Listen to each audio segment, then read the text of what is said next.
pledge allegiance to the flag of the United States of America, and to the republic for which it stands, one nation, under God, indivisible, with liberty and justice for all.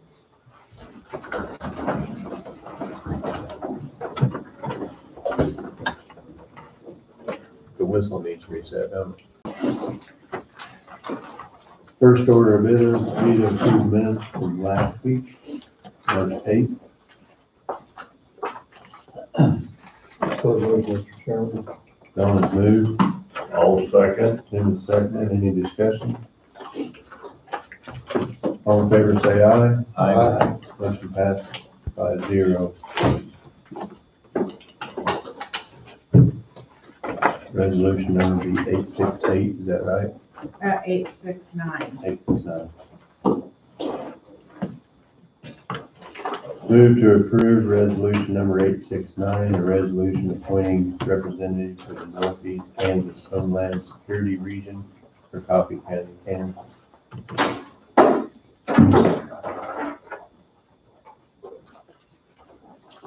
This is probably just a regular annual update, isn't it, Nancy? I'm assuming so. Yes, it's got Carl B in there, so yeah. Yeah. Also moved. All second. Any discussion? All in favor, say aye. Aye. Motion passes 5-0.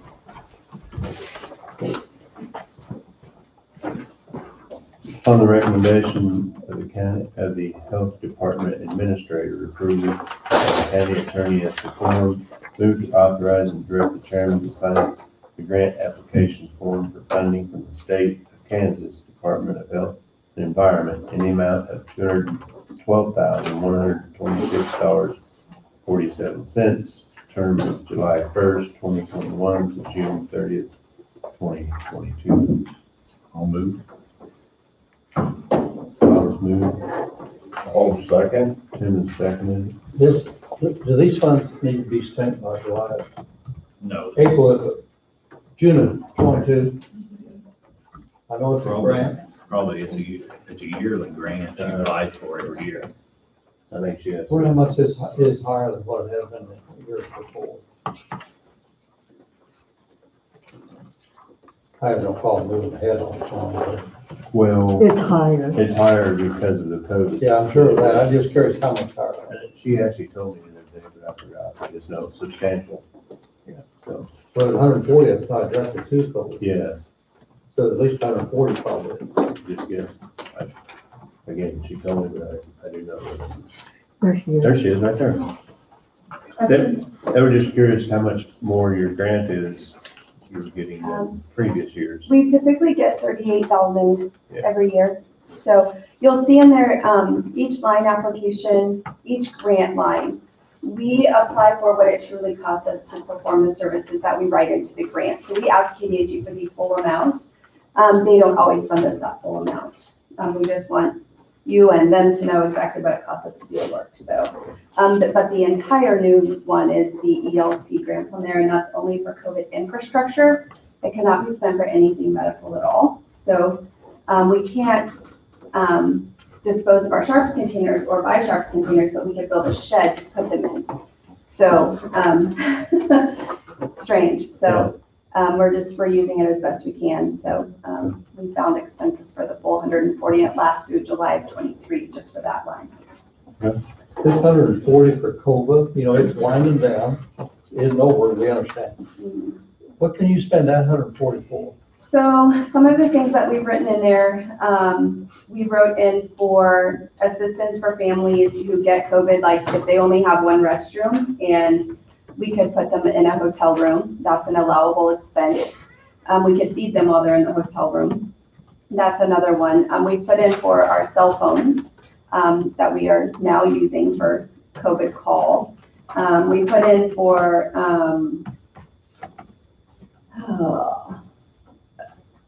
all kinds of things. I'm trying to remember. We worked on it so much last week. So it sounds like it opened the doors up for you to. Yeah, and if anyone comes and assists us with clinics that are not vaccinating, we can reimburse them or pay them. We can go back and pay anyone that's helped us since January. We put one of our staff time to it. If we need a contract with another staff to help us get through it, then that's covered in there as well. A desk, a computer for them, a TV so we can watch the KDHE webinars together rather than all hovering behind Carrie's desk to watch them on hers. Yeah, we put it in there. Okay, thanks. No problem. Thank you. Well, thank you. 0 cases. As of Friday.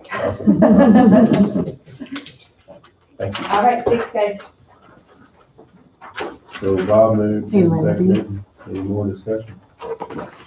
All in favor, say aye. Aye. Aye. Motion passes 5-0.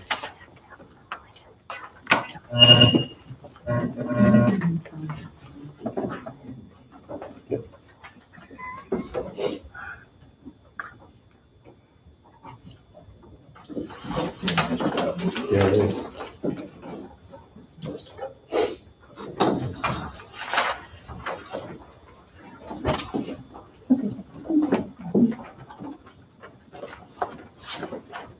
Thank you, Sid.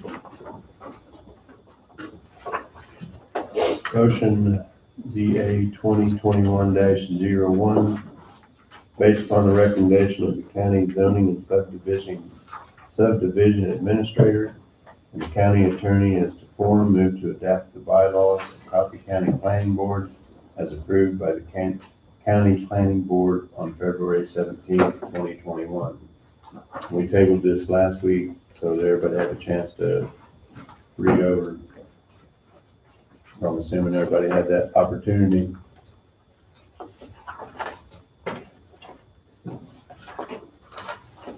Yeah, Mr. Chairman, it seemed like there was lots and lots of changes in, well, see, Come on, here. Heidi. Lots and lots of changes, and probably the majority of it's just a word change here and there, That's what I know. and probably being mandated by statute on a lot of it, so. And Jesse had asked me earlier a question. You want to ask her? Heidi, who does the updates from the state of Kansas when it comes down to when they do a change on zoning or whatever? Who does the change? I mean, who's in contact to check that we're meeting the state statute?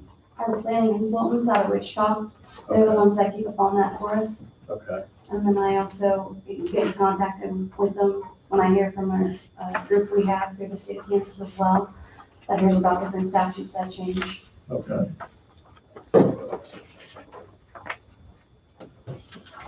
I don't know if, I've got two of them here, one from the 2016 and one from 2018. And near as I can tell, that they have not been implemented into our system. Which ones are those?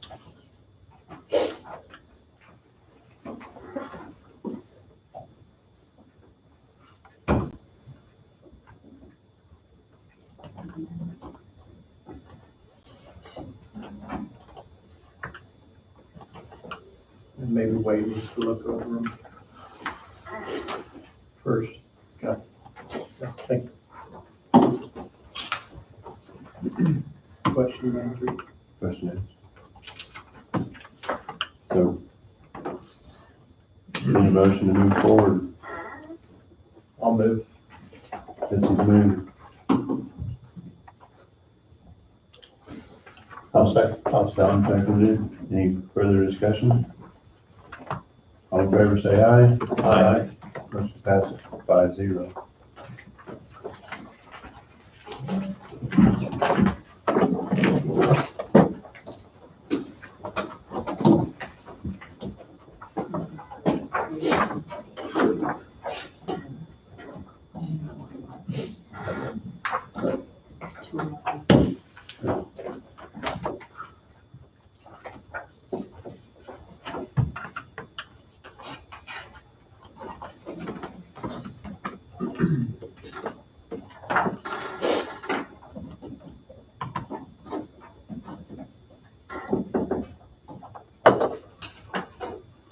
That being said, running a little bit behind. Craig and Keely. morning. Morning. Good morning. Thank you for allowing us some time to come. Craig Marshall, Superintendent of Schools here in Burlington, Haley Gifford, who is our Burlington Early Learning Center Director.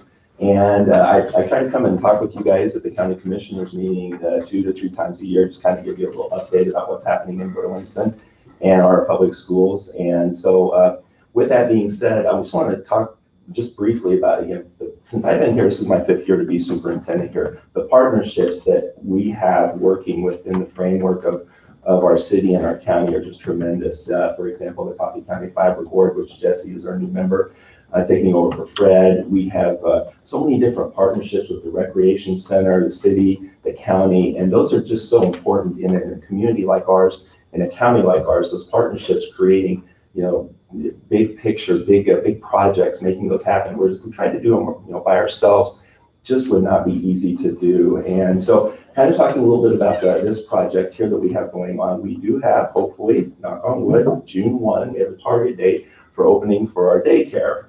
Again, Burlington Early Learning Center is the official title, but we will have provide service for kids birth up to kindergarten age, 5 years of age.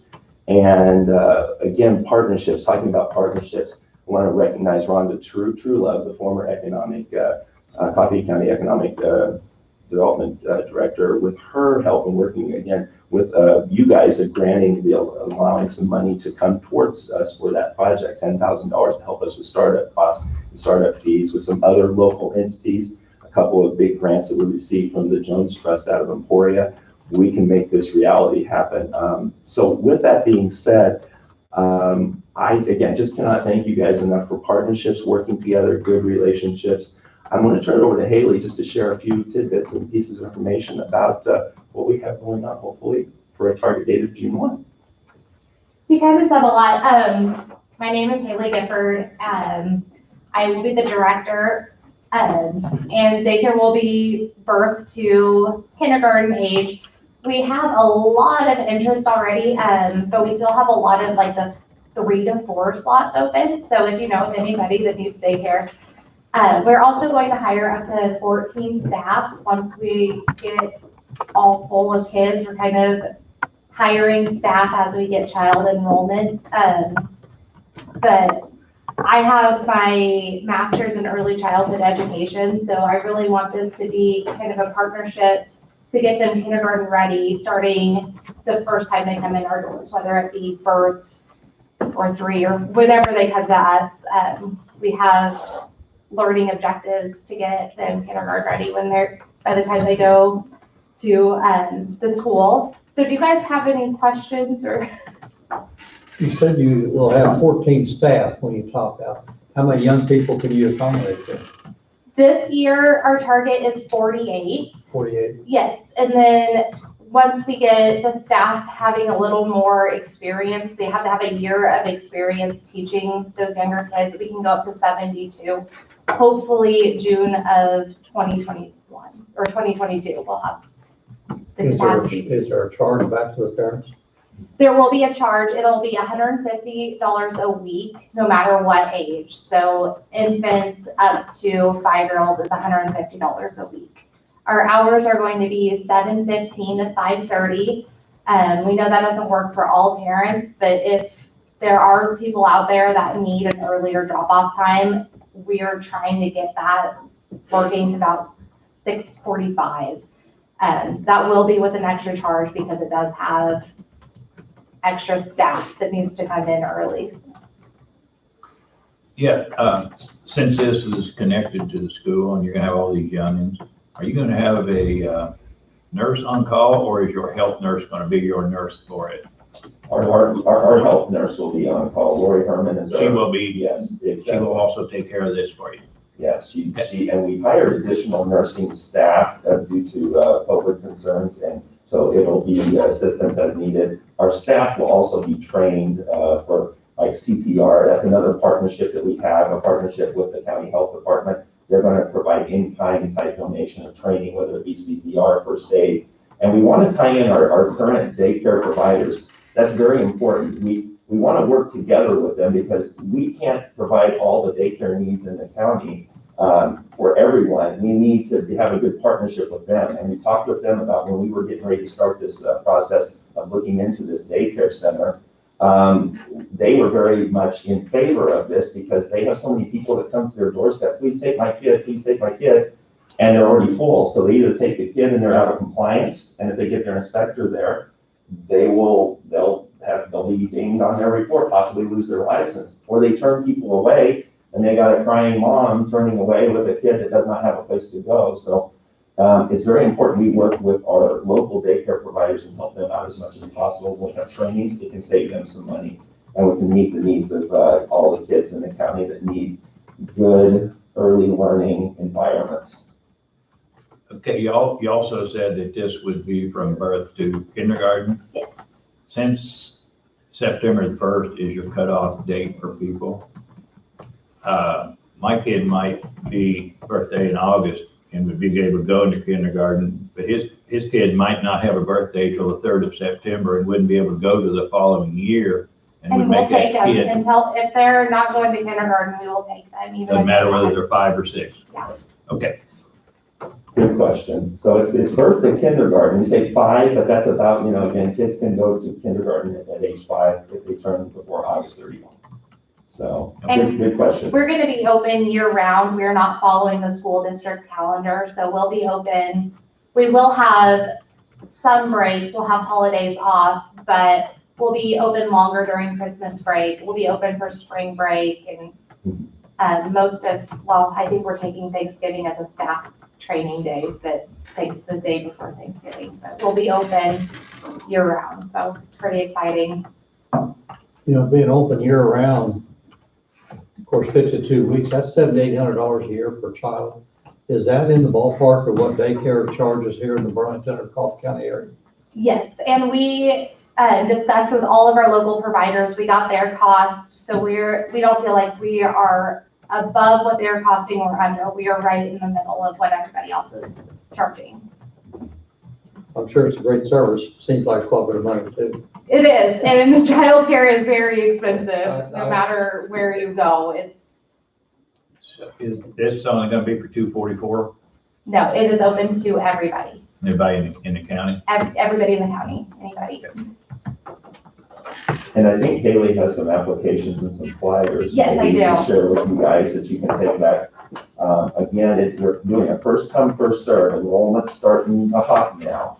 And really good questions there. I mean, we want this to be really successful. I also had a meeting on Friday with Bobby Skipper. Bobby, again, is your new economic development director. And I met him over, showed him what we're doing with the renovation. And Jean Mary joined us as well. And it was a really good meeting. He sees this as being a huge plus potentially for some of the things that could be going on. Because again, we have so many things in Coffee County. We have great schools, check. We have a great hospital, check. We have a rec center that provides, activities for the kids as well as the adults, check. I mean, we check off a lot of things, good small town living. One thing we couldn't check off really is daycare. And, the providers, like for example, the bigger businesses, the hospital, the Wolf Creek, city, county, you guys, it's so important to try to find good employees. And if you don't have daycare, they may look elsewhere. I know Wolf Creek, again, is another partner of ours who's donated money towards this project. And they see this as being a huge benefit for them. They were trying to hire people before and they had to go maybe to their second, third, or fourth choice because their first or second choices had kids and they couldn't check off daycare.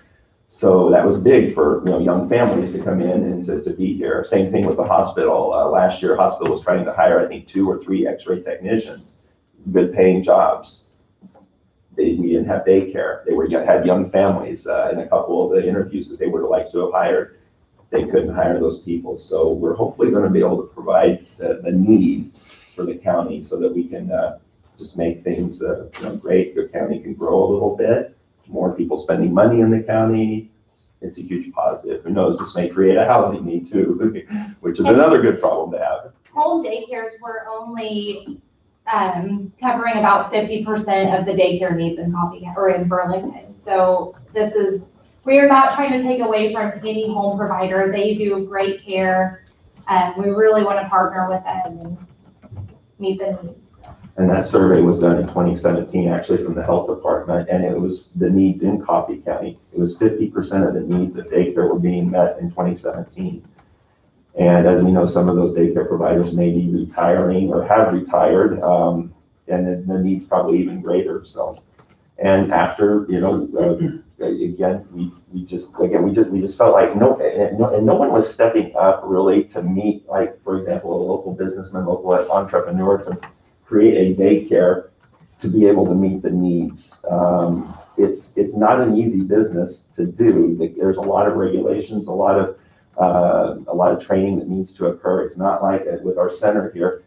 There's a lot more that needs to happen for a center upwards 72 kids versus an in-home daycare of 5, 6, 7 kids. So anyway, good questions and comments. Anybody else? We don't want to take up too much of your time. You're fine. I just wish you luck on it. I do know several of the meetings I've been to with the Southeast Kansas Planning Board, it's a problem statewide, not just Coffee County. So I know that they've given loans out to the business before doing just what you're doing. So, and again, we cannot thank economic development and you guys as commissioners for your generous contribution through economic development to help us out. We greatly appreciate it. Whenever you start something up and you're renovating a 100-year-old building like we are, there's needs and financial assistance is greatly appreciated. So thank you very much. good luck. And we'll come back. Yes, anybody else? I do have another question, if that's okay. You said a first come, first served basis. Has this been put out to where everyone has the same equal opportunity at the same time? And We did go through our staff first. We sent an email out to our staff, and then we went to Facebook and the newspaper to post the enrollment. So far, we haven't had to turn anybody away. So Well, my next question is, I always have a lot of questions, but if I have a 3-year-old in your school and we decide to have another one, so we have a 1-year-old, and if you're full, you're not going to take my 1-year-old, correct? We're going to have to sort, honestly, that's a good question, Bob, and we're going to have to sort through everything, as far as, again, with those numbers. We want to have families all go in one place, but if we get to, let's say we get to 72 and we don't have an opening, we probably are going to get first come, first serve. We probably are going to have to say, you're on a waiting list, and we would get you in as quick as we could. And that's where the partnership of all of the in-home daycares is going to come into play, because I can send out an email to all of them and say, I have this person, I have their brother or sister, and they need daycare for younger siblings. So Okay. we can help everybody. It'd be no different than daycares we currently have. They're licensed for 6. No. There's no sign they can take that second child if they're full. Yes. So it's first, that's just one of the issues you'll have to get resolved. I know. There's a lot of things that, again, we'll work through as time goes on, but that we want to have the kids go to the same place because it's ideal for the parents. Make one stop, drop off, and they deal with one set of providers. That's our goal. But again, who knows with enrollment and where we are. So, as time goes on, we're going to answer those questions and deal with them as best as we can. But that's that relationship partnership that Haley was talking about. That's it. And we might come back and take you on a walking, talking tour, maybe after the daycare opens, and you can kind of see what we have to provide. So that'll be maybe hopefully July or August, sometime after we are opened up and rocking and rolling. So again, thank you for your time. Anybody else? Again, good luck. Thank you. Thank you. Have a good day.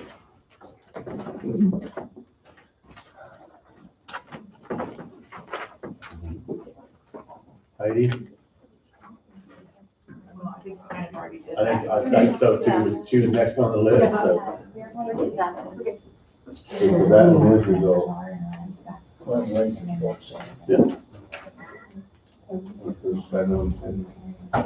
Wayne, we're ready when you are. We kind of resolved that issue, I think. You are good? Okay. Yeah. All right. Well, good morning all. Good morning. Morning. You got a tie on that. It's there somewhere. Me too. Couldn't find a green one. I was trying to find a green one and, folks at the office reminded me, well, we got you a green one that's a Christmas tie. And I thought, well, yeah, maybe green, but it's still Christmas tie. It's not St. Patty's Day yet, is it? No, it's not. Was gonna wear my skirt, but Thanks for not. not, not doing that. There you go. Well, at this point, I took 15 minutes because it's going to be just really a short discussion. I don't have any motions. So some of the things I'd just like to have discussion on, I'm going to pass around just, these were photos. Some of them were today and then the others were like Thursday, but as you know, we've had all this rain. And so this is Matthias Lake. So I'm going to just kind of pass these around and go with it. 10th and Oxen looking north. This is a ditch that we have not excavated at this point. Gonna pass it. Yeah, that'd be fine. And then this next one is 10th and Oxen looking south. This is a ditch that we have done the excavation on. This is the work that we're doing out here at this point. And the real reason why, so I'm just, updating you on what we're doing out there. The other thing, I just, I talk about phase 1, phase 2, phase 3 on Matthias Lake. So keeping in mind that there's 3 phases. The first phase is the phase that we're at right now. That's doing all the ditching and such as that. The second phase is going to be basically that main ditch that goes between Oxen and Nady. That's the one that goes south all the way from, I believe it's 11th Road, clear down to 9.5, which would be Wolf Creek. Okay, that's this ditch right here. So, and that one's been discussed multiple years. I mean, Matthias Lake, this whole thing's been discussed. Files that thick. It's over 30 plus years old as far as documentation. But that's a township. That's been decided by the township. There's a letter, there's a state statute that was all addressed to say this is township. So this is looking north on 10th Road between N and O. And so just to let you know, this is what you're dealing with there. And then this is looking south, the ditch that basically as it continues trying to go down to Wolf Creek. So you can see it's, it has choking points that just need to be cleaned out. It's not a project that the road and bridge would do because it's on private property.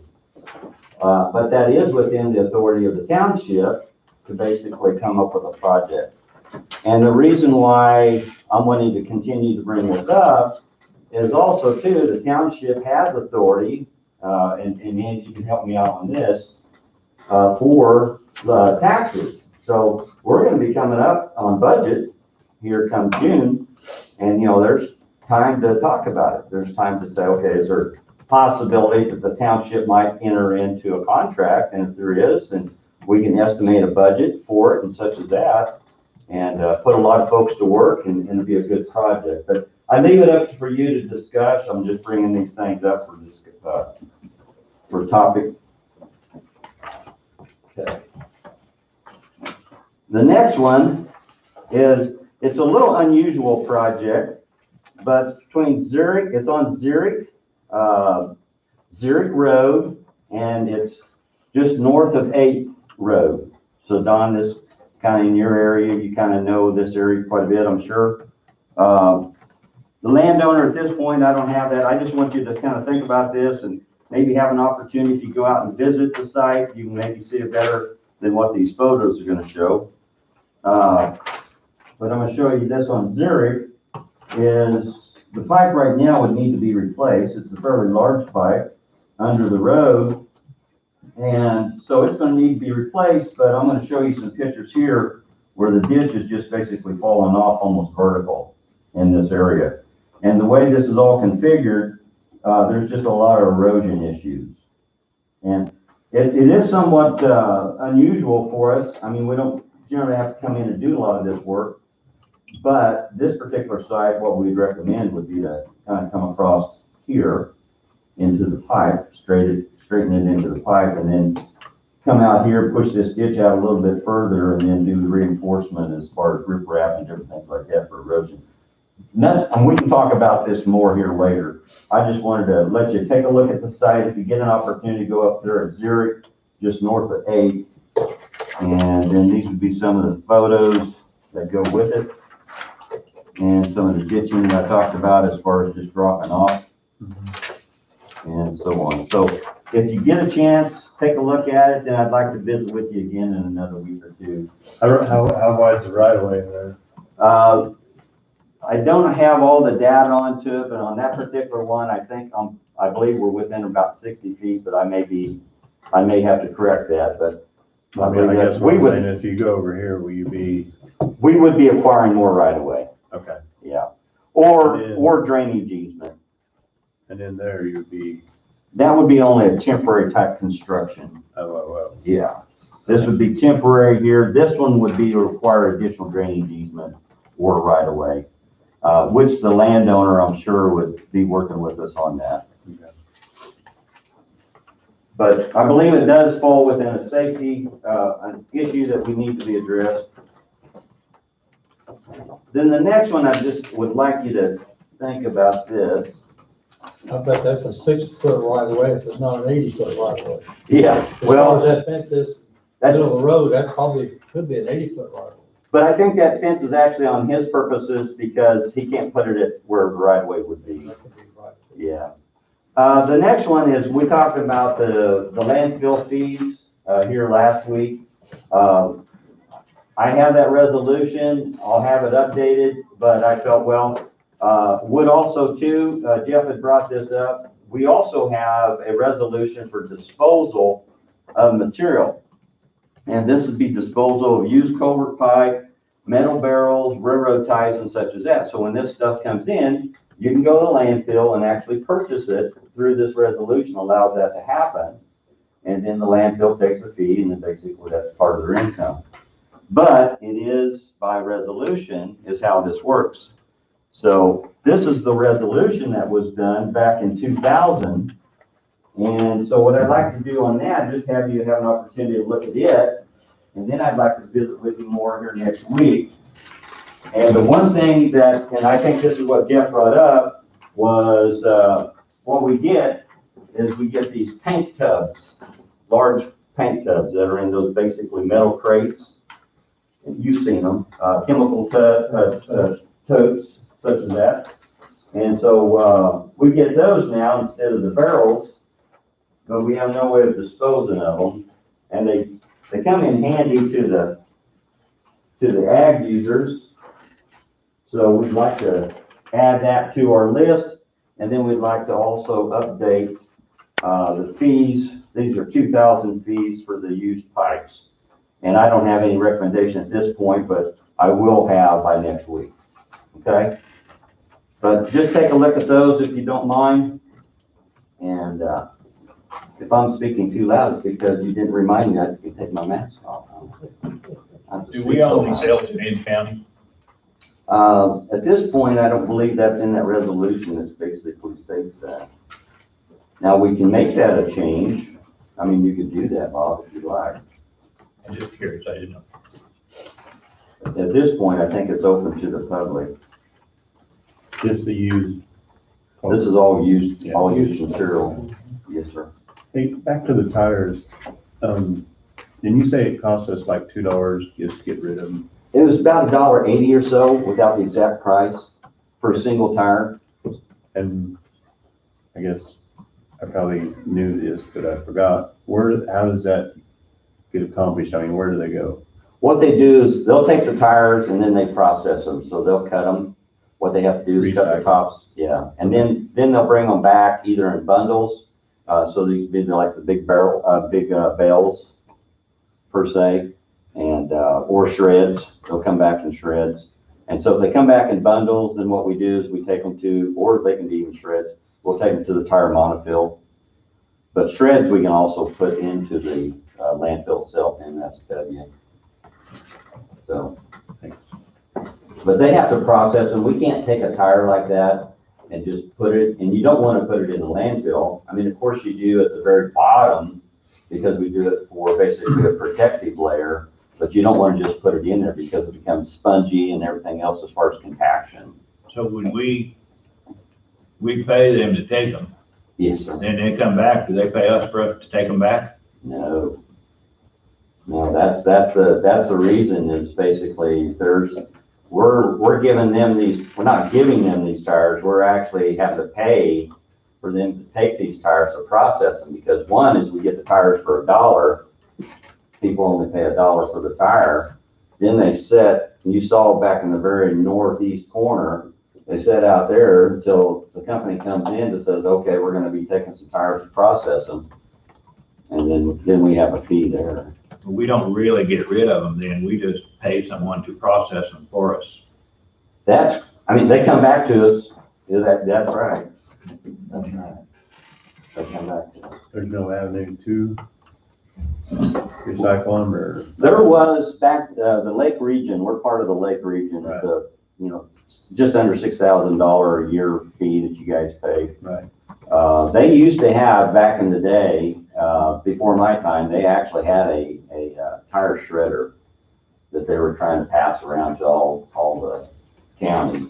But as far as I know, that does not exist. What happened to these companies that were getting them a few years ago, making park benches and stuff out of them, and playground material and stuff like that? Have those all ceased to exist? They're still there. Just not wanting tires. I think, well, now I'm speaking out of knowledge. I don't really have a full, research knowledge onto it. Just personal view, I think what you're going to find is the use of our tires are far exceed basically the recyclability products that we make. And those picnic tables and such as that have been great for like the parks and such, but they also well exceed basically, a longer lifespan. They don't just fall apart like a 2x8 park bench does. It sits there for quite some time. So they're not replaced immediately. So you only have so many uses. They've used them for playground and such as that. Then they're starting to find basically some chemicals into the tires, and they're trying to get away from that. So, you hear that in the news and different things like that. So I think there's a certain amount of recyclability which still exists, but I think actually consumers use far more than what they're recycling.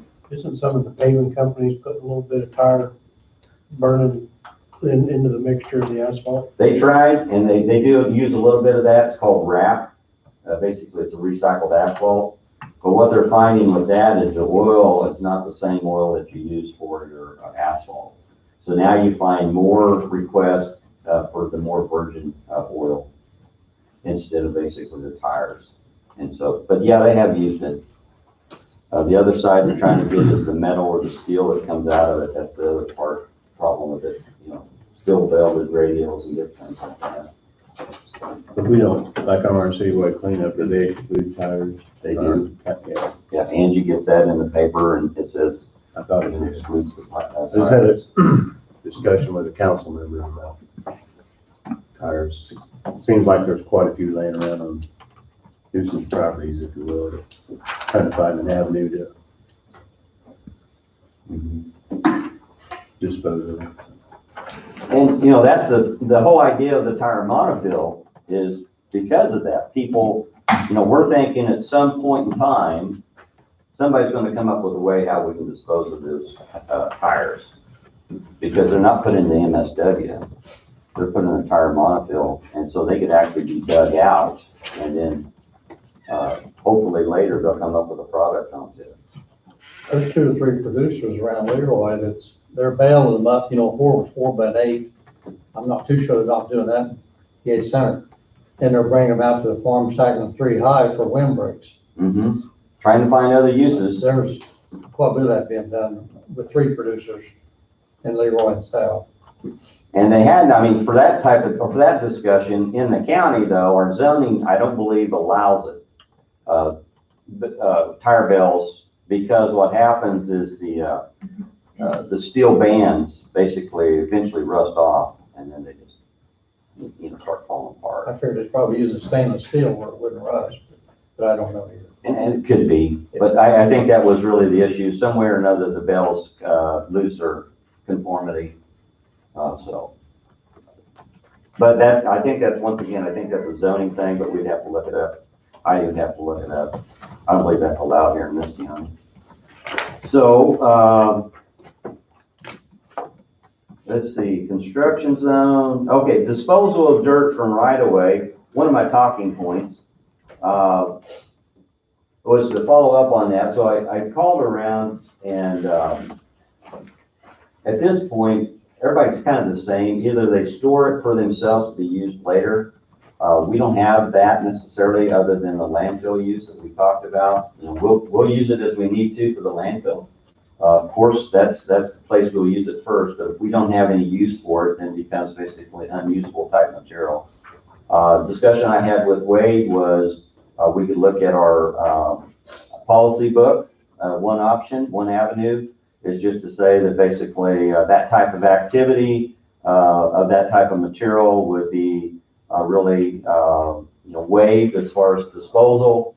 It would be for best practices for the road and bridge to dispose of as see fit, providing that the landowner is waives their rights to the dirt. So that's kind of that's the avenue we're looking at. So that'd be something we'll Wade and I'll be putting together and way to bring it to you for a policy manual change. So at this point. Okay. So with that, we did have a call out for a tree. We're taking a tree limb down, actually pushing a tree off the road. It was all the way across the road. That was called out there on Saturday. I can get you the location, but I'd have to dig it up on my phone if you need it. Construction zone is, once again, it's weather dependent. As you know, with all the moisture, with everything that's been happening, at first we had that cold front come down, froze everything pretty deep, then it thawed everything, and then we got moisture on top of it. Worst case scenario, as far as your roads, as far as your moisture is pretty deep in your roads. I just ask folks to be patient, drive a little slower. You're going to find a lot more ruts, potholes, different things on our roads that basically you don't normally find, but they'll just have to be patient with us. It's not something that you want to actually try to dig out now, because you're going to make the conditions worse as it continues to be wet. But there is gravel underneath all of this, believe it or not, and we will find it again, and we will bring those roads back up to shape. So folks, just be patient. We're also looking at the roads at this point as far as flooding conditions. So anything that's where it's not posted, we will put barricades up. We have barricade trailer ready for this weekend, because generally we get quite a bit down in the Leroy area is where we'll put up signs and barricades at different points. But we're ready. But as you know, with the slow rain, everything's saturated. So right now you're pretty much getting almost 100% runoff. So that's what we're dealing with at this point. So we're just trying to maintain safety in our roads at this time, and we'll be reshaping and everything back into shape soon. So that's all I have. Was that 15 minutes? I have one thing. I know a couple years ago, I think Harshman's getting ready to crush again. Yes. I know a couple years ago, we ordered some special rock or something, and it didn't work out. We're not going to do that again, are we? We ordered it, and then it didn't have enough fines in it, so they had to go back and mix more fines in it. It ended up costing us about $1 more a ton than what the regular road rock we'd been getting before was. I vaguely remember that, Bob, but how the story goes, I really can't say. But Harshman, we have a spec for road rock, and they're to meet that road rock requirement. And I think the time that you may be making reference to is we're dealing with some wet conditions. We're probably trying to get something to get some compaction. I don't really remember at this point. But I just spoke with Harshman. What's the good news is that they're actually looking at coming to the county and starting crushing on most of all the quarries that they have. So they're gonna be crushing up there by Lebo, by Gridley, Melbourne. They talked about Melbourne. They also talked about Waverly. So they'll be crushing, and we should be getting some chips here before long too for our CMK. They also talked about opening up that quarry, and I can't recall the name of it. It's down there in the southeast corner of the county, but it's just right over on the Anderson County side, about 2 miles or so. Now, we used out of that quarry before because of some old stock material sparingly, but we have used a little bit out of it. But since then, we haven't used it for several years. But They he's looking haven't at, crushed there for 10 or 12 years, maybe 15. so you know the I quarry, know exactly where it's at. but it's a couple miles, yeah. into It's just out of Coffee County. That was good rock there. Well, he's looking at coming back and actually crushing some It's road been a rock. long time since that's been crushed. So if he does, and he's able to make our road rock spec, then what we'll do is, get a motion for the price per ton. Who owns that rock quarry? I don't know. Which don't make any difference. Yeah, I don't know. I know that Harshman's looking to come in and crush, so I'd say that they're gonna have some investment into the ownership of the quarry. Are we expecting different than other counties, like Wayne County, for example? For our road rock, we possibly are, but see, the thing is on my road rock, what I'm trying to get, a lot of people like to compare my road rock to a typical AB3. It kind of falls within that criteria, almost of an AB3. So if you know, I mean, as you know something about AB3 is meant to be more of a type of a base rock because it has fines, clays, things like that, so you get a good compaction onto it.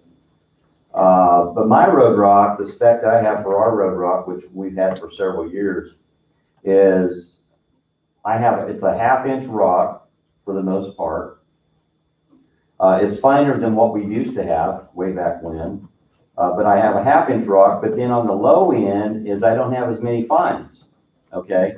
That's the difference between the AB3 and our road rock, is the AB3 has more fines if you look at the spec. And so you say, well, why do you not want the fines? Well, I think anybody that look at our roads would say, well, the fines are already there. Okay, they're already on our road. That's the reason why we're putting more rock, is basically as the rock continues to roll around, crush, that becomes our fines. So we use those fines, incorporate in with the road rock that we apply, then that becomes our surface. And so I think it's a better approach to how we do it. But with that, we're getting more fines pretty soon. From what I can see around, we're starting to get a little more rock on the road with no fines to hold it together, because we're getting so many fines in it now that the fines are disappearing after 1 or 2 movements of the rock. So. Well, but the rock that we add don't have the fines into it. The fines are already on the road. I know, that's what I'm saying. Yeah. And the fines seem to be disappearing. Like after this weather, I'm sure we're gonna have a lot of fines disappear. I think the thing is what we're gonna find is a lot of the fines are gonna come up to the top. You think so? Yeah. That's what happens. I mean, What makes it mushy. that's what makes it mushy. I mean, it's just like concrete. If you take concrete and you start patty caking it, what happens? If the fines come up, the big rock comes down. The person says, well, that's crazy, you know, on a road. Well, it's the same way. I mean, the thing is, so that's why I say I go back, our rock's there. Okay, we got our fines to the top. What it means, and which we've done before, it seems like, you know, always in the March and April, we get our rains, then we'll go in with our scarifiers. You've seen those. And then on our scarifiers, we'll basically scratch everything, and then we'll mix those fines back in with that rock and bring the rock back up to the surface. And that's your driving surface. So they will crush our specs and a big pile. Nobody else gets any of that pile, or? For the most part, it's set aside, and, you know, it's called Coffee County Road Rock. But what I don't do is I don't enter into a purchase agreement. I don't commit to X amount of tons. Now, I may tell them that we're going to be in that area. I expect that we'll use X amount of tons in CMK, but I don't commit us to it because I feel that's I would have to enter into an agreement if I did that. But they know up front that there's no commitment. If I say that we're gonna use 20,000 tons, or we expect to use about 20,000 tons, and I only use 15, we only pay what goes across that scale. And so that's all there is. So I That's don't a commit. question, that's a question I asked 2 or 3 years ago. Yes, Why don't we designate so many tons? Might possibly get 20 cents off a ton, and you, same response now as you had back then. yes. And so those are things that, we do. That's all I have, sir. You probably could have done it in 15 if we hadn't started asking you questions. Those you can never prepare for. His answers weren't short enough, Tom.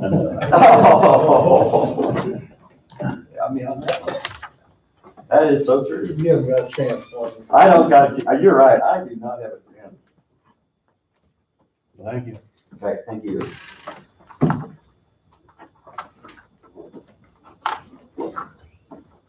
Yeah. We don't have Wade here for the cell phone discussion or the salary chart. Laura, do you have something you want to share with us? Okay. I was just wondering about the updates on the zoning and stuff, the bylaws and stuff. Okay. And I'd like to get a copy of those later. Okay. We want to take a break till we find Wade for the cell phone discussion and the salary chart? Okay, Get the break out of the road. get the break out of the road. Come back at 10.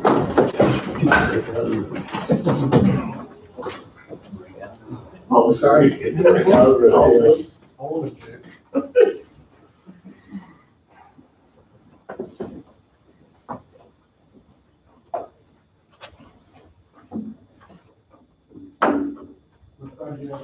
I know he said he was gonna be here. He did not say what time. Doing good, Mark, how you doing?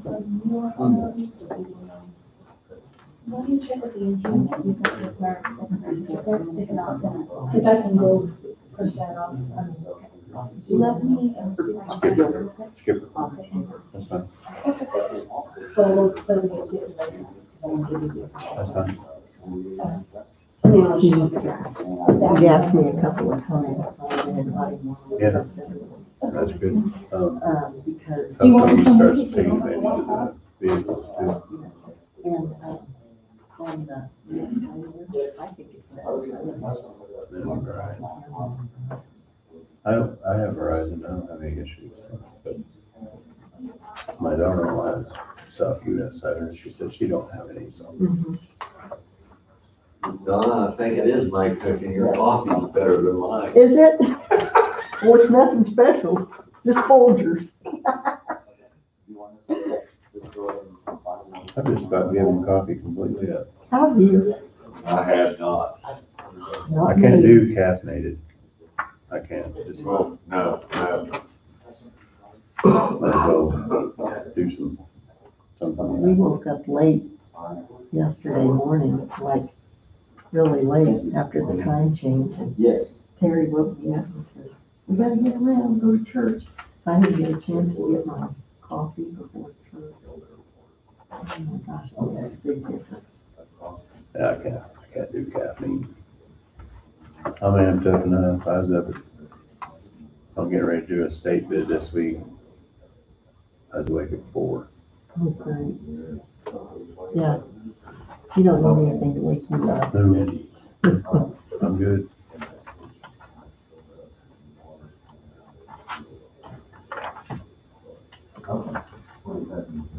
Of course, I go to bed as soon as the sun sets too. It was weird going to bed last night. It's really 9 o'clock. I'm pretty much solar powered. If the sun comes up, I'm up. Yeah. Goes down, I am down.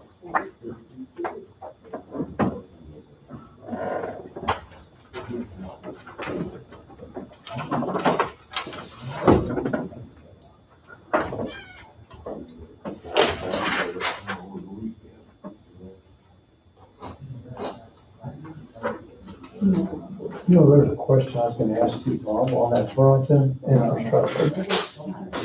$35,000 to BG Consultants. Wonder what that charge is for? Would Did they would do, that be for the bridges? not 35,000, not 35,000 for those two small bridges? Oh, I I wouldn't, wonder if did they consult on the, city dam? no, that could be. I mean, I thought that deal came through was just for the bridges. But it's on their infrastructure form. Oh, the infrastructure. Had 35,000 there for BG. That's, I don't know, that's pretty good, that was a pretty good, if it's just those two bridges, that's, consulting on that one bridge, though, would be fairly big consulting project, I would think, but I wouldn't think it'd be near that. maybe not, I don't know. I'm not I sure. would have signed off on it. They did buy a pickup this year, I don't know whether that's gets in much infrastructure at all.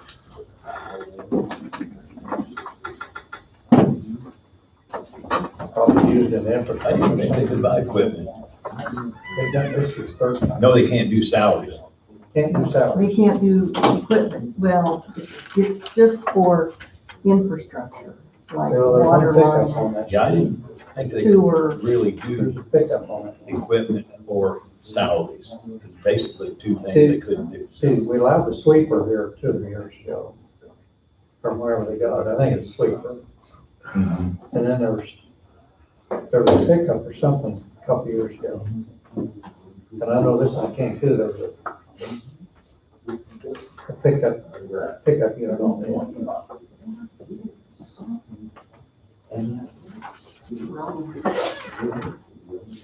Is Wade available, I wonder? I texted him, but I haven't heard back yet. That's fine.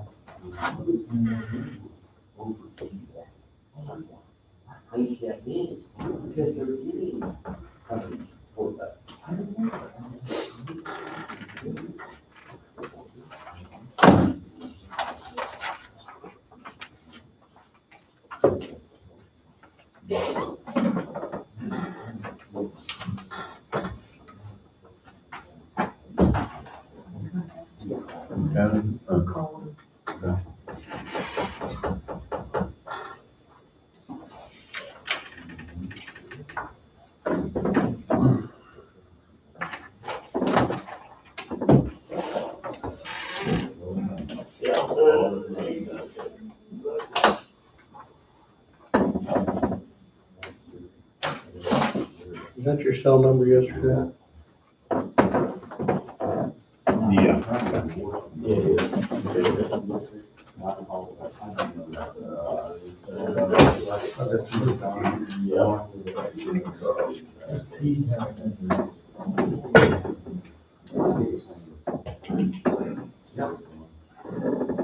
That was one, I laid that up there last, I think Heidi picked it up last week. I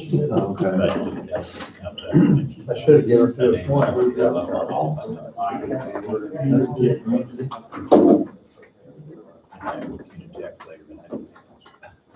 Yeah, I need that. Coffee time, huh? Yeah. Yeah, you drink the whole floor.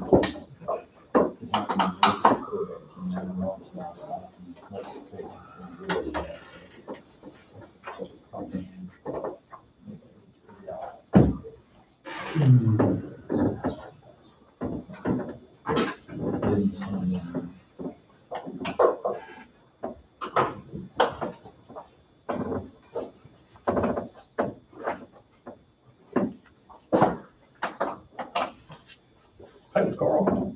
Good morning. Morning.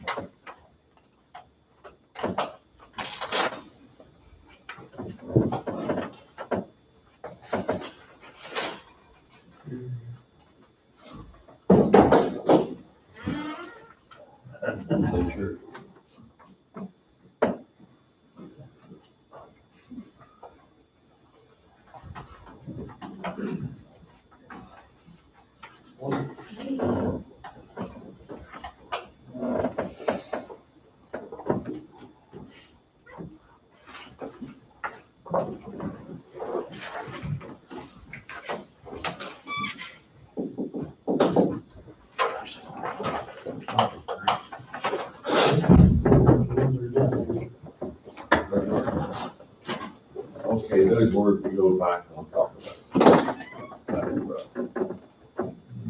Go to the stack, move on, it's here, never mind.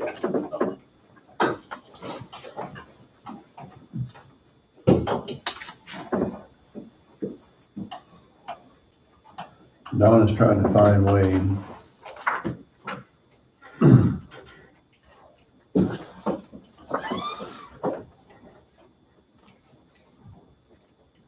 Said he'd be down.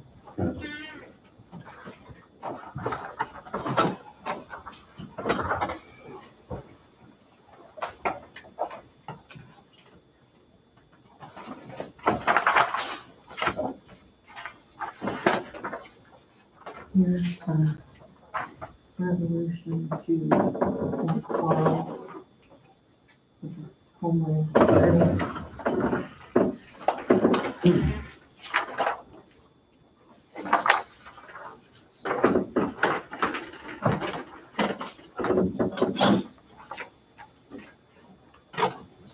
Anybody have any views on the cell phones?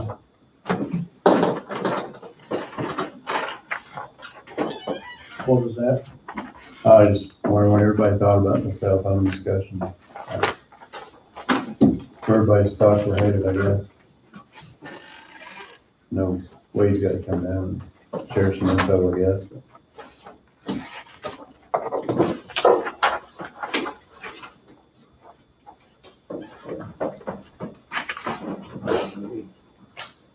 This list we got a couple weeks ago or so, there's only 5 that were not on Road and Bridge.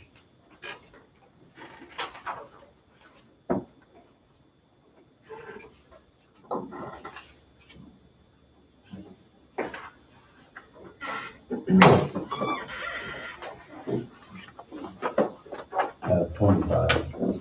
Of course, they're our largest department too. What is the stipend we are giving right now?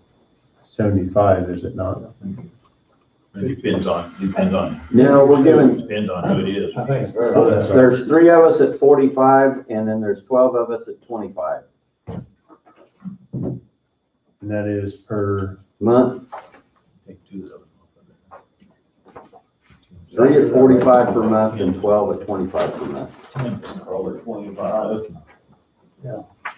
So that's $300 and $135, so $435 for cell phones a per month month.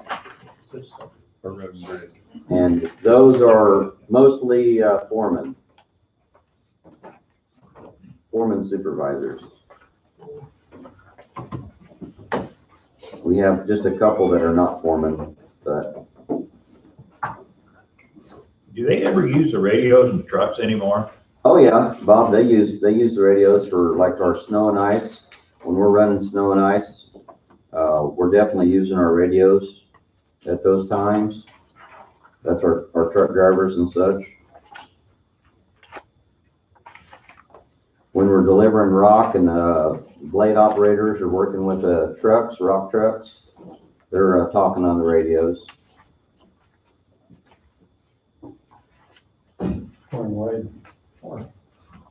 You got your hands full. But our radios are not the 800 megahertz radios.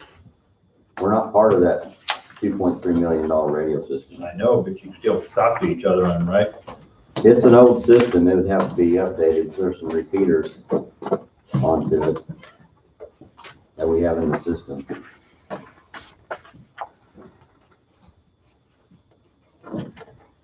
Wayne, how much of a percentage would would you have service on that of the county On the radios, as it stands now? there is some drops where we don't get the trucks when we're doing like snow and ice and such as that. So we're calling in on the cell phones at different times. But when they're talking, vehicle to vehicle, a lot of times that's where you're getting it. I think that's what a UHF, Jeff, I think. yeah, system. So no different than your old CBs per se. The only thing that we have different than what, the public wouldn't have would be a repeater. And I believe we have a repeater on the water tower at Neustron, and there might be another repeater. No, I think then the other repeater, I think, is at the shop. You don't have one up at Lebo I'm not for sure on that. or in between Lebo and? You would think so, but I'm not for sure. I think the water tower at Neustron is probably the next highest point, but otherwise it's cell phones that's being utilized. Hands-free, What's that? hands-free devices? On the cell phones, technically on trucks, yes, that is correct. But once again, the cell phones are only for the foreman. We do have one of our truck drivers that is not a foreman, but because he is a transport driver, so he's transporting the low boy, moving equipment around and such as that, he's given a phone. And he does have a headset device. But yeah, what you're making reference to is the new laws on the CDL is you cannot have a cell phone per se in hand. Has all the employees, even non-truck drivers, been signed acknowledgement that they are not to be using cell phones unless in a hands-free mode while driving company or county vehicles? It has not been formally done. I don't believe we have that in place. That's something you probably ought to get in place. Yeah. ASAP. When they talk on the radios, when two people talk about, do all the other employees, can they listen in on that? Oh, absolutely. It's no different. I mean, even your open public scanner can listen to our radios. Which is fine for the most part. I mean, it's not I was gonna say, private. does that present an issue at times? The one thing that comes up is what you'll have is you'll have, say for example, when somebody got injured, just here recently, and you guys asked about it here last week, that was called on a private cell phone. Hey, this is what's going on, this is who's coming in and so on. And you wouldn't want to put that on the radio. But, and that's just, one case. But then there's other cases where folks are basically calling in. Back in the day, one best example I can find is when the radios were being utilized, just calling in and communicating only on the radios. A lot of those times is you had people that would go to a job site, so they would leave from the shop that day, know what they're going to do, and they go to the job site and they stay on that job site all day, for the most part. Okay, so if there's any need of communication, there was a radio, or you knew where they were at. So if you couldn't get hold of them on the radio, you knew where to go to get them. Then when you go mobile, in today's society, where we basically have reduced staff, moved from one project to the next, we may be on one or two projects in a given day, a work crew. If the radios aren't reaching them, your next thing that you use automatic in the 20th century is a cell phone. And so then you use your cell phone and you call them. So you guys can you guys communicate with dispatch or any county units? We're not on the 800 megahertz system. We're not on that $2.3 million system. So you can't communicate with dispatch? I understand dispatch has the capability of reading our radios, but I don't recall where I have verbally called the dispatch. Now, I do have an 800 megahertz radio in my truck, Jeff's truck, and Ryan's truck. So we can communicate on that. But the whole idea was that because I did not want to get the expensive radios. I wanted only our supervisors to communicate during an emergency. And so those would be the only people that would communicate on an 800 megahertz radio, which would be direct connection to dispatch. Okay. Now, I'm not saying dispatch doesn't have our radio frequency, but you, the average citizen, could get our radio frequency too. Okay, it's not encrypted. I mean, it's an old system. It's no different than a CB radio for the most part. Jesse brought up the thought about hands-free on the telephone for Yes. safety. Are the radios hand-free? No, So sir. they'd have, Sir, Mike. Mhm. maybe one reason, stay with the phone, force them to be hands-free. You got anything for us on the cell phone, Wade?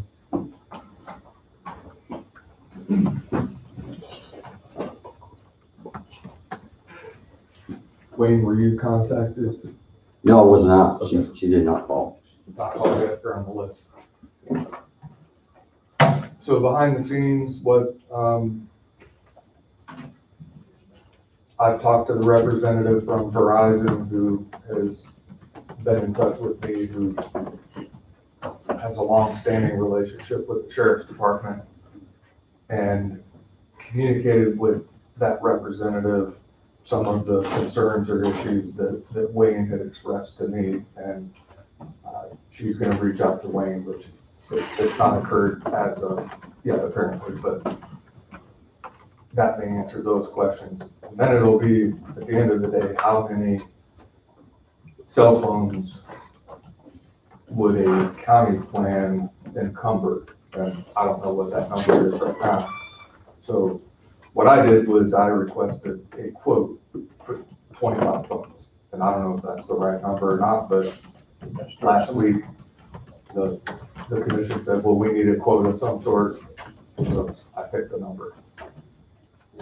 I do have a quote, and that quote for 25 lines under it's called a custom 4G unlimited plan.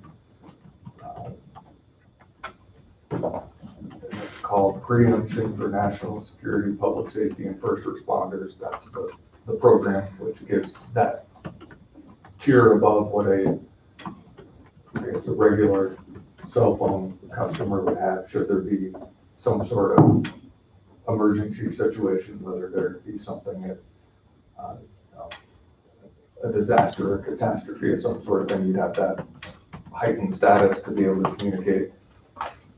And for 25 phones, unlimited plan, $39.99 per phone.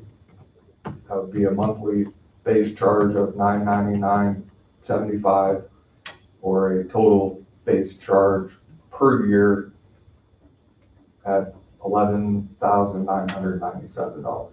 So now, what I'd be interested in seeing, and I just got this late last week, I think on Friday, is to compare what the monthly stipend is for an entire year.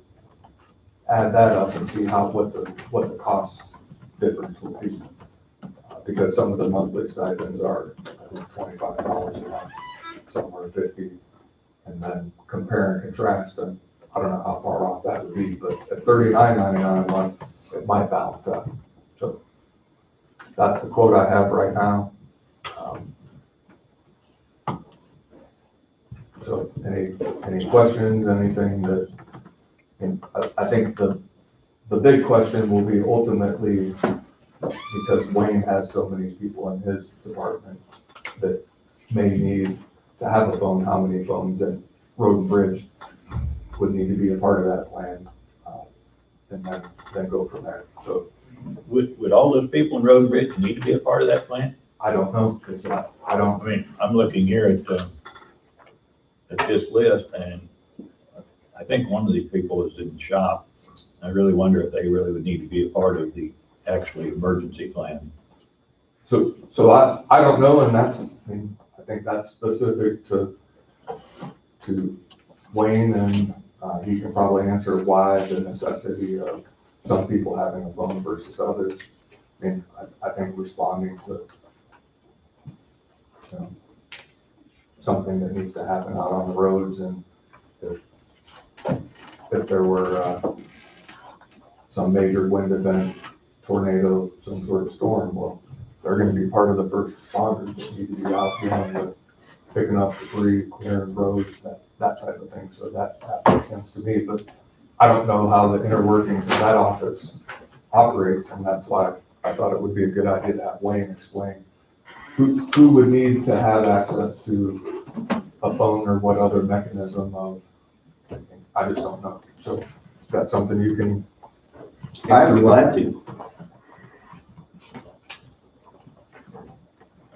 So we already had a little bit back there on the back chair, so really, I'm here to answer any questions you may have. I mean, if you're only talking emergencies, the purpose of the 800 megahertz radios, emergency-wise, is there was only 3 supervisors that had 800 megahertz radios, because that was designed as emergencies. Okay, so emergency comes into play. Reading is a perfect example. Is if you're there at Reading or you saw any of that as far as command center, everything opening up, is you had the supervisor communicate with the command center. Then the supervisor communicated with their people what's going on. What you didn't want, this is the command system, this is how it's broke up. What you didn't want is command center communicating with the people in your group. You wanted to take it to central focus or central command. And so that would be one supervisor. So the 800 megahertz, we felt that we did not want to participate in that. One is there's an expense. It's kind of like, well, we can make do with our radios for our normal traffic, truck to truck and different things like that. We can make use of that. I do recognize too that in emergency situations, also when you looked at Reading, they had a cell trailer that did a temporary antenna that's set up for that because you had a tremendous amount of traffic. And so, you know, they do those things, and I can see it, and I can see what Wade's talking about as far as the benefits for Verizon as well. Is you do have a benefit that if you can basically say, these list of numbers we want to put on a higher priority as far as accessibility to the cell coverage, that we want these numbers to work. That totally makes sense. But at the end of the day, if you only look at our day-to-day operations, because, you know, yes, we are equipped and are ready for emergencies, but emergencies doesn't happen every day, thank goodness. But they do happen. But the day-to-day traffic is really what we're dealing with when you look at our radios and our cell phones, how we use them. So, you know, some of the discussion I just previously had back there sitting back is, yes, back in the day when we were more exclusively on radios prior to cell phones and such as that, then a lot of the times is what you found is crews would go to one spot, you'd know where they're at, you'd get hold of them on the radio, or you didn't get hold of them on the radio, you knew where to drive to go get with them, you know, visit with them. And you did a lot of one-on-one communication. Nowadays, we're mobile. They may hear us on the radio, they may not. But if they don't hear us on the radio, just like anything, you pick up the cell phone and you start calling. 20th century right now, show me folks that don't have a cell phone. I mean, that's where we're at. And we use them all the time. You know, sometimes a person says, well, you can have whatever conversation you want to have on the radio. Well, that's not necessarily true. I mean, you're going to have other conversations that you're going to have basically on a cell phone or a private line. Wayne, I think we're kind of getting off where we wanted. We know the radios, the 800, we know about those. The question is this list, and I don't know if you have a list of the people. I do have a list. How many of those people actually would need an emergency phone that would take precedence over any other phone system in case of emergency? In other words, if you look at one of these people on your deal, and I know you, Wayne, and Jeff, and Ryan and Jeff. Ryan and Jeff. I know you have the radio, so you're okay. But as far as a cell phone for an emergency situation, how many of these people would need to carry a county phone for the emergency situation? And I follow what you're saying. I really do. So I'm going to use this, and I'm going to go back just a minute. I'm going to use this scenario for the 800 megahertz. The purpose of us not getting the 800 megahertz is so supervisors can direct their people. Okay. So now you've used the scenario to say that you want cell phone emergencies to be able to communicate. Then I would say then what you're dealing with is, one is you need the supervisor to have that type of phone. But then who's that supervisor going to call? He's going to call that foreman. All right. So now you need that foreman to have that type of phone so they can communicate. That's what you're going to be dealing with. So the answer to your question is, then you would want each one of the foremen, plus I'd want basically the transport driver to be part of that. And so I would have pretty much the same list. There's one person that you made mention of, the shop and such as that. The only reason that's not necessarily an emergency line. What that one is when somebody's basically, we're needing to get parts, or they're in Kansas City, need to pick up something else, you give them a call, there you go. Or if they're away from their desk and calls are coming in, then calls basically are routing to them. That's not an emergency line. I can understand that argument. But in your scenario, I don't think you've gone far enough then. So you're saying they can get a hold of you, you can get a hold of the foreman can get a hold of Leadman, and Leadman's still gonna have to be able to get a hold of the other person, so the person down here probably should have the phone too. So if you look at it that way, everybody should have a county phone if they're gonna be on a phone. Well, I don't think they would object to that, Bob, but to go back to the foreman, I stopped at the foreman because there's only one Leadman that I can think of that's on this list that's not a foreman. But they're going to have to call somebody else. What the foreman would be is basically the foremans are always going to be with their group. I mean, they're going to be boots on the ground with their group because our foremen are working foremen. And so our foreman would be with their group. So if you were in an emergency type situation, and if I'm talking like Reading or different things like that, they would have that group meeting to say, hey, this is what we're going to do. And so I want you and you and you to do this. And then visit with me and, you know, have any questions. But you're going to find that line of communication is command center to supervisor, supervisor to foreman to basically direct the crew work. And then the crew is basically taking direction one-on-one at that point with the foreman. So I don't think I said that everybody needed to have a phone. I said if you're wanting to look at what emergency site scenarios would work out, then you would have command, supervisor, foreman would be your, how it would work. So at that rate, what we have is, once again, we have 3 folks for supervisors. Currently, we're paying $45 a month. And we have 12 folks on this list currently that are foremen for the most part. There is at least one Leadman, there's one technician, there's one truck driver, and then there's one shop person in addition to foreman. So there's 12 total at $25 a month stipends. So that equates out to $435 a month. For 12 months, that's $5,220 is what we're paying in stipends. Now, with what you're proposing for emergency type services, for the most part, I don't know where everybody's at. I can't say that everybody's US Cellular. I can't say everybody's Verizon. I don't know. But there would be an advantage to basically one network if we are in that type of emergency type situation. So it's not that I am supporting it, but I am also saying this is our current system. This is what we have. If we're only left to the radios, I think you're going to find where they won't be functional when you really need them, because we're using radio. We're using our cell phones now. I mean, I have a list of everybody's cell phones. All 52 employees have everybody's personal cell phones.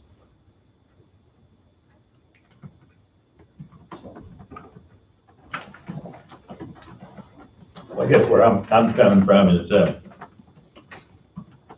I can see where maybe 3 of you need this emergency phone, but the rest of them, instead of the $39.99 a month, I'm looking at the $25 a month stipend is a lot cheaper than, a lot less expensive than that. So I'm thinking that the rest of the people might you continue giving the stipend maybe instead of putting even the Leadman or your foreman, instead of giving them the county phone, because in a situation, they're not going to be the ones that are going to be called directly. It's going to be your 3, and then you guys are going to call the others.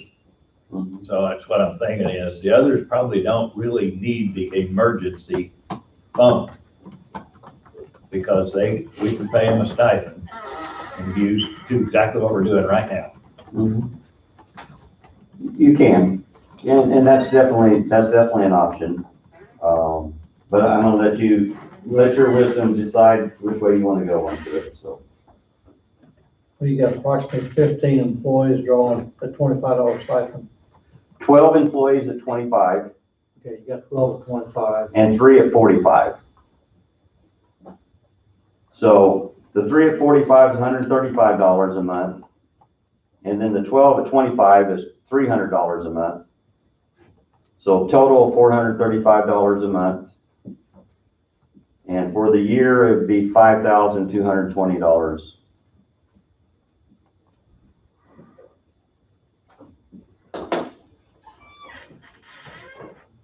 That's just one department. That's just one part. That's what I'm thinking about. You know, your particular department's probably gonna be saving $800 to $1,000. And having all of them on one Verizon, one company, to me, I know we're here to save money, but I'm also here to add safety to it.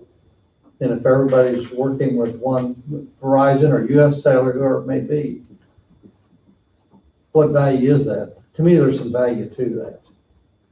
To have everybody on the same, working with the same company. Because your net savings for your department's not that great. So you're saving, you're saving $15 on 12, but you're also increasing 3 of you $10. So your net savings for the year for your department's not that great. To me, it'd be a plus to be working with one company. But at this point, everything's a stipend that we have set up, and folks are, as I say, or whatever network that their personal phone's on. For me, US Cellular works for me because in the Waverly area, it works well. And actually, even in my new house down by Burlington, US Cellular works well for there as well. So, but Verizon, I understand that, they have a new tower at Neutron, and I believe there's one up there by Vito. So, whichever network they want. How many phones are you, well, I know you said you got a quote for 25. We got a guesstimate of how many actually will wind up being? Because you were earlier in discussions, if you will, we were suggesting county phones for each commissioner and all like that, were you not? Correct. Yeah. So I'm gonna say that 25 is gonna be more like 50. Well, it feels like. That I don't know. You asked me to come up with something, so I came up with something.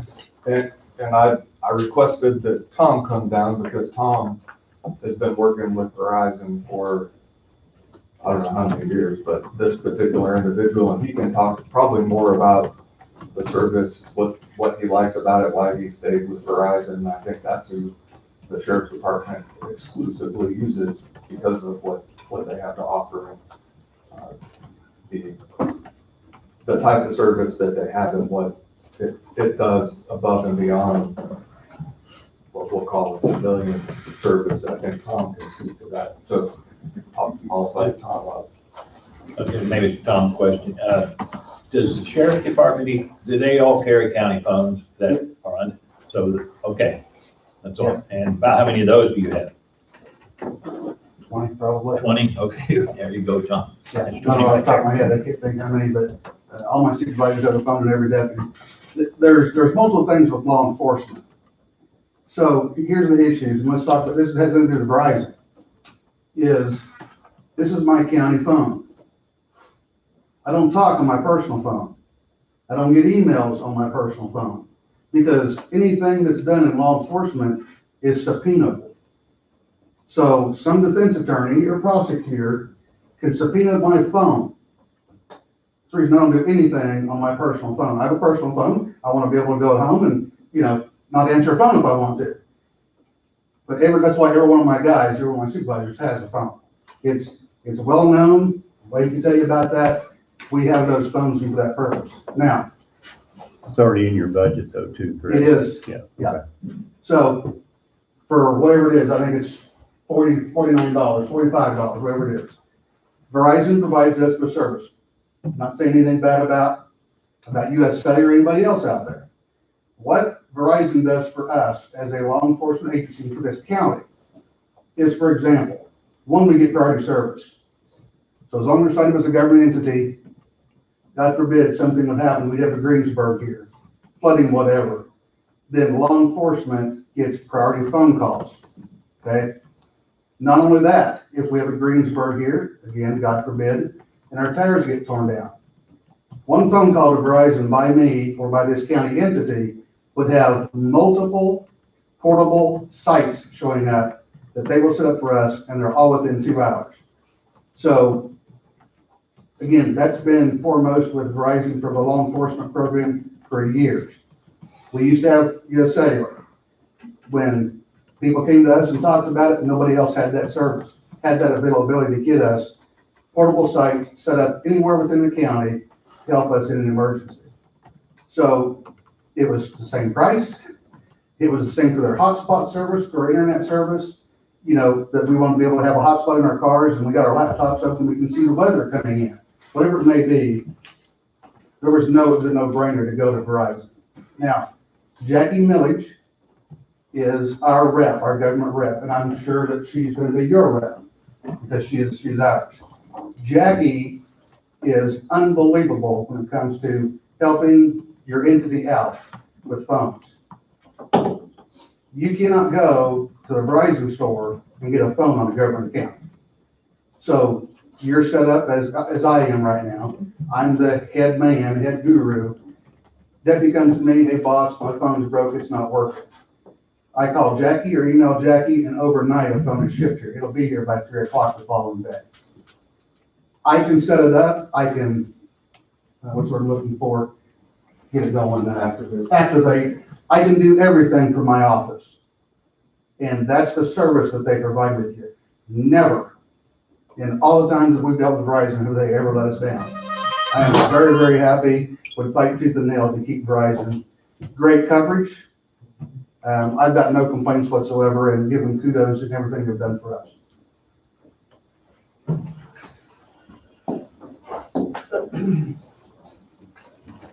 And with my ability on my usage of a phone, company mean nothing to me. So that's what you're saying Verizon, I'm fine with Verizon. I guess my only concern is how many phones do we need? But we need to figure that out. I mean, you just wanted me to get something to bring to you, and that's what I've done. But I think in all fairness to US Cellular, I need to at least look into US Cellular, see what they have to offer. And maybe they have something equal to offer to the county as well, because I mean, basically what we're talking about though is not including the sheriff's department. I mean, he's just speaking on behalf of his service, I'm assuming, because he already has it budgeted for his and he has a reason for his. correct. No, he's had them, so he's the Yeah. example that I see. can come and stand in front of you and say, here's my experience with Verizon, with this individual. So does it have to be Verizon? No, but it's an option, and you have someone in the county that has experience with them in that particular program. Maybe reiterate the purpose of why we wish, or why we should go this way.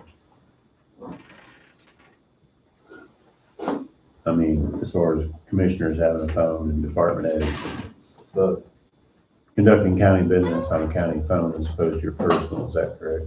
Well, that's the way, I mean, that's what Tom brought up, everything, being an elected official and you getting emails and death threats or whatever, maybe over your personal cell phone, well, that can't be subpoenaed. But if you've got a county phone, then it can be subpoenaed.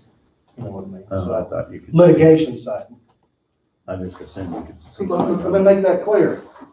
That's the total reason to have a separate phone. Right, that's Right. Yeah, I mean, it doesn't Right, matter if that it comes might- across your personal phone and somebody, gets subpoenaed, it's gonna subpoena that phone. Yeah. But that's the reason we do this. Don't call me on, on my personal phone. I don't give that out to people in the public, per se.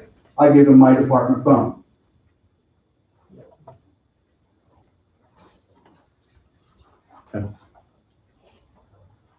and the stipend that's being paid if it's paid instead to whatever company, if that's what the county so chooses to do, it ends up being a wash. Maybe not, but pretty close to a wash. And you had Wayne up and talk about what the cost is to his department.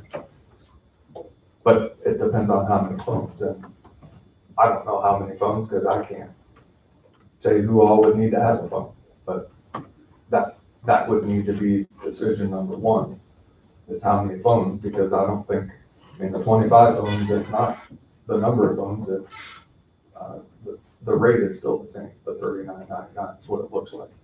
I'd say probably the same if you got 25 or 125, would be my guess. Exactly. So You said which the yearly cost was like 11,000 something, correct? 11.9, yeah. Well, Tom, can you guys use your phones as hotspots instead of actually having the hotspot Mhm. queue Yes, sir, we can. deal? Is that the way your guys' are? Yes, sir. I think the stipend needs to be, what Tom just said is, we're giving stipends for use of your, personal phone, then it's also county phones then, so. And that's kind of what you said, right, Tom? I'm sorry, I wasn't. I mean, that, if we're giving a stipend for you to use your personal phone for county business, in a sense, that becomes a county phone. And it can be subpoenaed for anything, and, I mean, Well, not yes, to mention my phone, I would assume if something came about, my phone could be subpoenaed as well, could it not? It's my own phone. let's, and when you get down to it, when you're talking about, whether it be a law enforcement reason or a civil reason, a subpoena can get your personal phone or your county phone, depending on what the issue is. It may be a different route to get there, but subpoenas have far-reaching power and authority, especially when it's signed off on by a judge or by an attorney's involved, and there's some sort of litigation, whether it be criminal litigation or civil litigation. And that's just the way it is. Courts have that ability and that authority. So, no decisions need to be made right now. It's still an ongoing conversation, but it can kind of be tabled for now, and we can bring it back to the forefront. I'll contact US Cellular, get some information from them, see what kind of programs they have, if any, if they have some equivalent tier structure, just so you have something to compare to, and we'll bring it up again at a later date time. But now you have more information than what you had, something to think about. The only thing I would add to that would be if you say this is the route we should go, that's what I will choose, but as for now, it's not broke.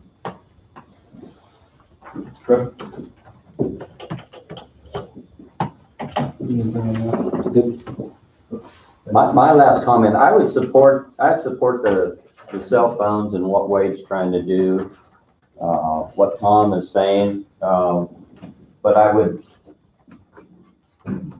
find it difficult if we didn't have the cell phones that we currently have. So if it's to go to a county phone and letting employees know that do not conduct business of county on your personal phone, because there is that potential litigation or subpoena for your phone, then, maybe that would be the message to get out, is to say that's where you're at. Yeah, I would hate to lose our coverage of using what we're doing. right. We are in a technology, yeah, how you want to word it. Technology has hit us and we got it. I mean, there's no getting away. So, right. I mean, along that line, if we're giving everybody a county phone, there's no reason for anybody to be carrying a personal cell phone when they're on county business, county time. That's true too. I mean, I agree with you, Rob, but I would say that would be, once again, you're leaving people with choices, but you got to tell them what the choice is. Right. Is let them know that, bottom line is, if you are using your personal phone, as we have given you a county phone, and you use that for county business, then I would say you're going to be subject to what Wade and Tom was talking about. But That's, everybody has their choices, they make choices. But I would hate to lose our ability to use cell phones. As you say, we are in a world of technology and such as that, we use them every day. In addition to radios and any other technology that we have. I just hate to lose our phones one fashion or another.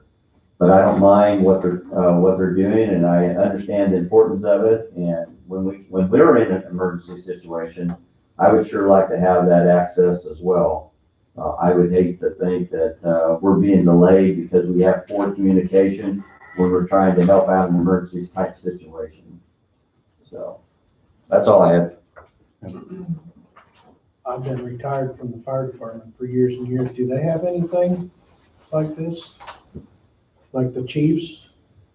No, Is they there got, anything like this for the Well, fire the department? rural fire departments are all on the 800 megahertz radios. Right, I they're understand linked that. in with dispatch. And that's how they're just. But as far as getting contacted if something goes south, they're not at the station. You Say that know, again? if something goes south and there's an emergency and the communications are down, how are you gonna get a hold of the chief of that area, of that station? You know what I mean? Yeah, what it is the backups. I'm not sure how the backups work. I would need to talk to Courtney on that. He's more my subject matter expert within my office. But there's a system in place where we would get to that. But it's mainly to the 800 megahertz radios, which is also tied into the other KDOT towers within the system. So if it wiped something out here locally, we would always have this redundancy to go back through the system somehow. As long as the individuals buy the radio. Right, as long as they're by their 800 radio. Now, I'm guessing handhelds are 800 megahertz too. Yes, they are. Okay. They're part of the radio project, part of the emergency services group. I forgot about the handhelds for Right. up to the 800. The 2.1 million he keeps talking about is part of the upgrade for the 800 system that we have, to keep us better encrypted, to keep us better prepared. And it's tied into the KDOT system to where we always have that redundancy, being able to, if something was to happen here locally. I can't give you the exact details how it all works, but As long as it works, that's all that matters. that's right. KDOT has multiple towers throughout the whole state. Right. 800 megahertz. We used them at KDOT when I worked for KDOT. So you change to the mineral tower or you change whatever tower, and then that would be your communication. I can't tell you which way we do, but that's the way it works. Yeah. And you could probably even set up a portable antenna tower as well. Okay, and not only that, we could, if we got to that way, then we would make resource requests to KDN, which has this portable units that we bring out, which we use up at the JSB building during full-scale exercises. Exhibits, we can do that.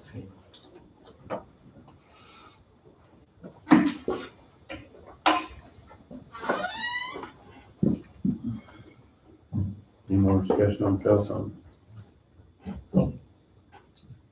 Wait till Wade gets back to us. Down to the salary chart.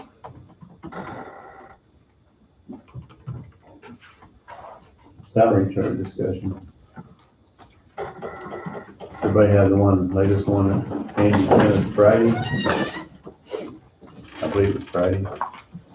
But no, it passed out this morning.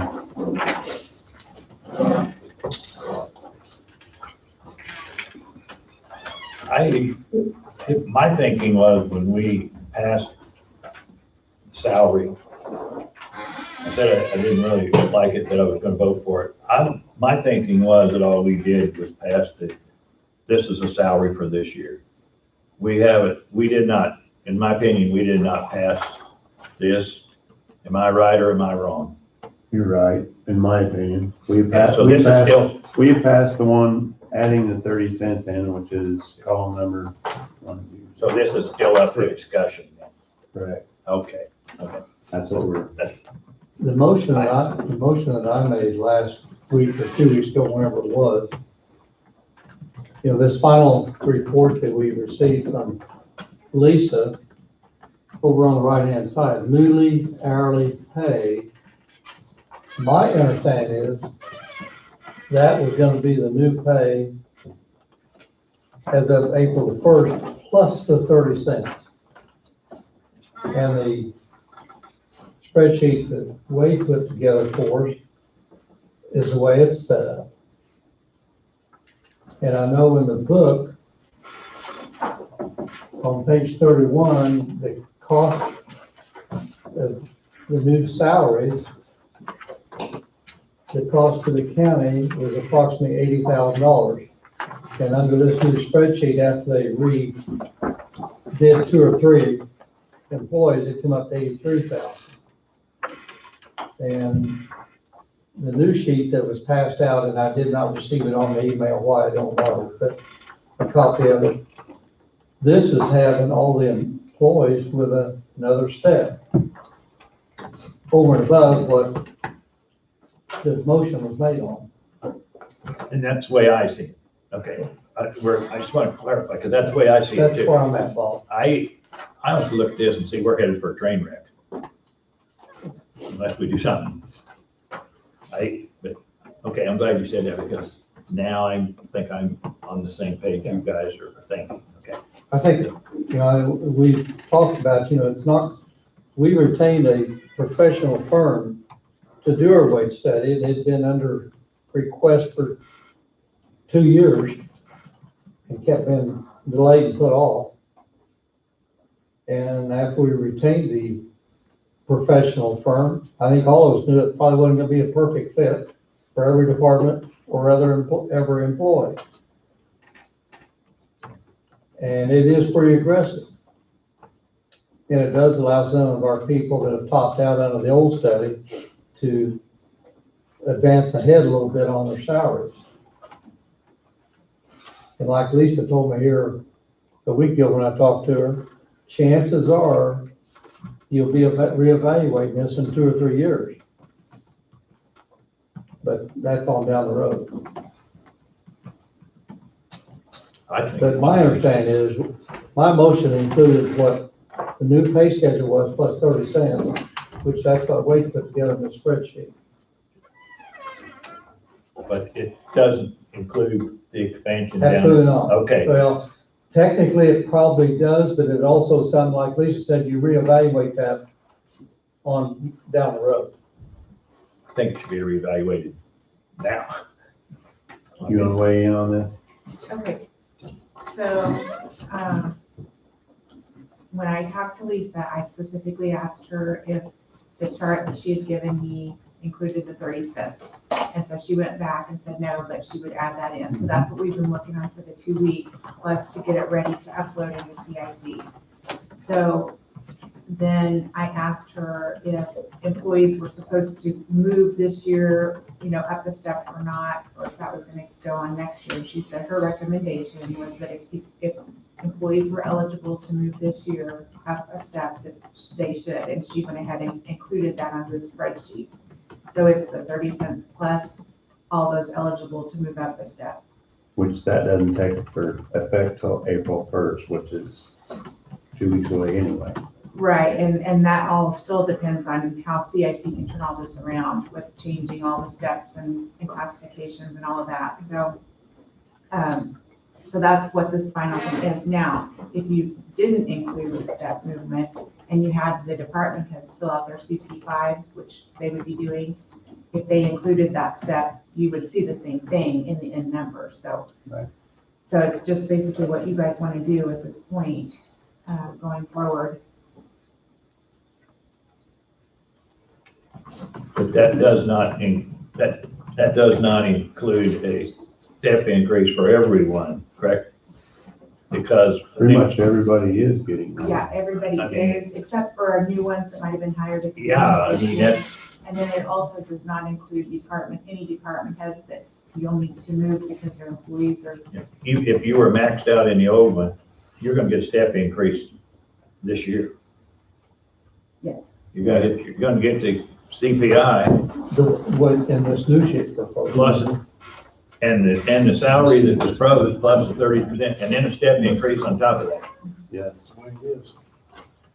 So the original deal that was always under discussion was the cost of the county is going to be approximately $80,000 plus the 30 cents an hour. But under this one, the cost of the county jumped up to $205,000, which is another 3% increase. And that's not what my motion was. So, So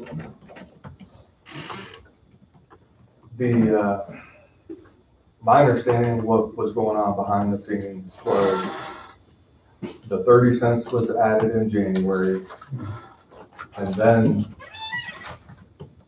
the intent of the salary study at one point in time was to, in April, because the recommendation was to separate any CPI from the step increases, which April 1st, I think, was this imaginary date that had been created, that anybody who was eligible for a step increase, they would get that step increase when the time came. So, and I agree to that. But, and nothing against Adam in technology, but we just gave him one right after the first year, and now we're doing another one in April. That's the step. Oh, he got a step in January, you're saying? Yes. But did we not? Yes. Yeah. And I wouldn't have put him in for one for April. Okay, so not, on this chart we're looking at, not, just because it moves them up a step doesn't mean they're eligible. Because you're, like I say, we're showing Adam coming up a step when he's already been up a step. and that part. So now we're gonna step him up again in April? That's what she's filled out as far as anyone she thought would be eligible. You may have a handful of people that maybe a department head wouldn't move them up for whatever reason, but the recommendation would be. On Adams, I would assume that she did not know he had gotten a step. She may not have. She may not have.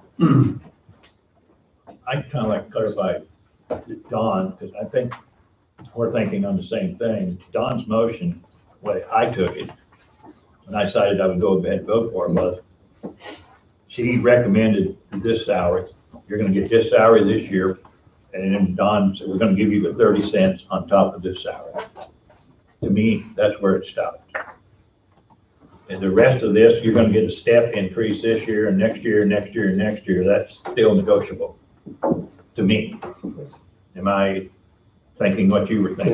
Yeah. Okay. You know, this chart that we've all working with, the final one we got, it says the new hourly pay. To me, that's what I was basically starting as of April 1st, plus 30 cents. Plus 30, that's the way I look at And it. the only change in that would be to be Adam, because we did move Adam there in January. So you're To saying my knowledge, that's all it was. the step increases are still negotiable, is what you're saying? Or still on a discussion table? Well, Yeah, everybody getting one this year, yes. That's what I'm thinking. And that's the only thing this chart does, includes those step increases, so.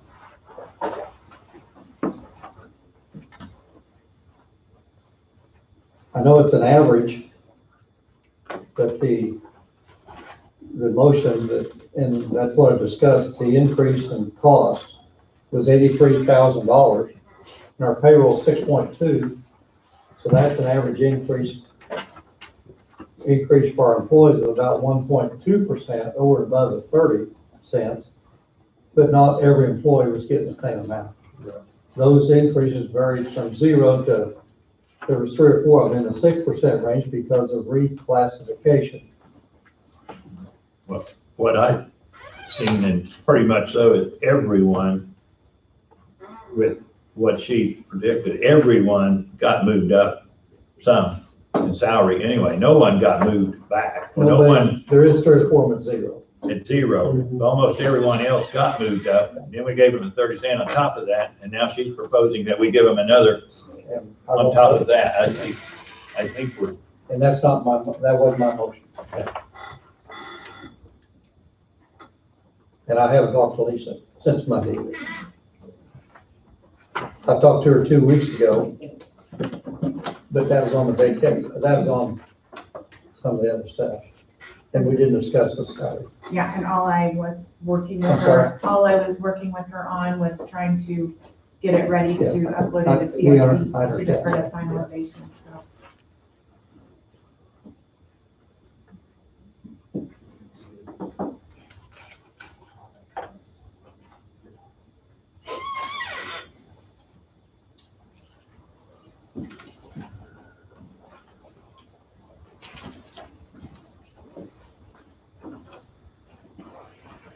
Mr. Chairman, I'm not exactly sure I'm not either. what we need to do.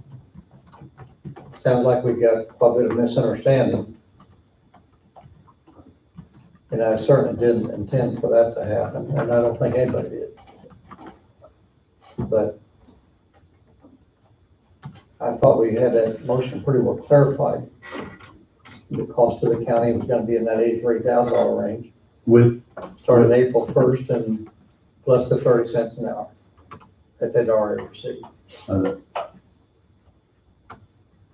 the 30 cents an hour was the 83,000. Right, I think Pardon? that's what it The was. 30 cents an hour was 83,000.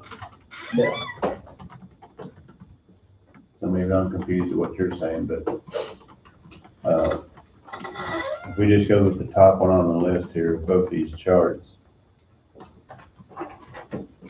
You go to the original chart that shows their original pay, and then you move to the new chart that Angie gave us. It shows that 30 cents on column number 6. But then when you go to the final column, it adds another $1.54 an hour. And that's that step increase. Yes.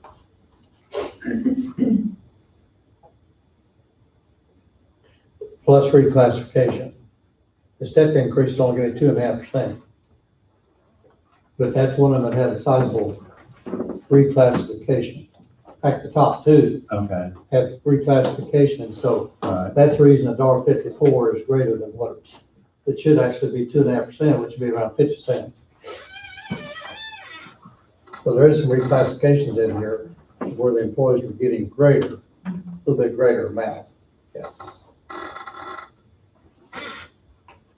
And I think all of us, I assume probably all of us, knew with the reclassification, we're gonna run into some different percentages.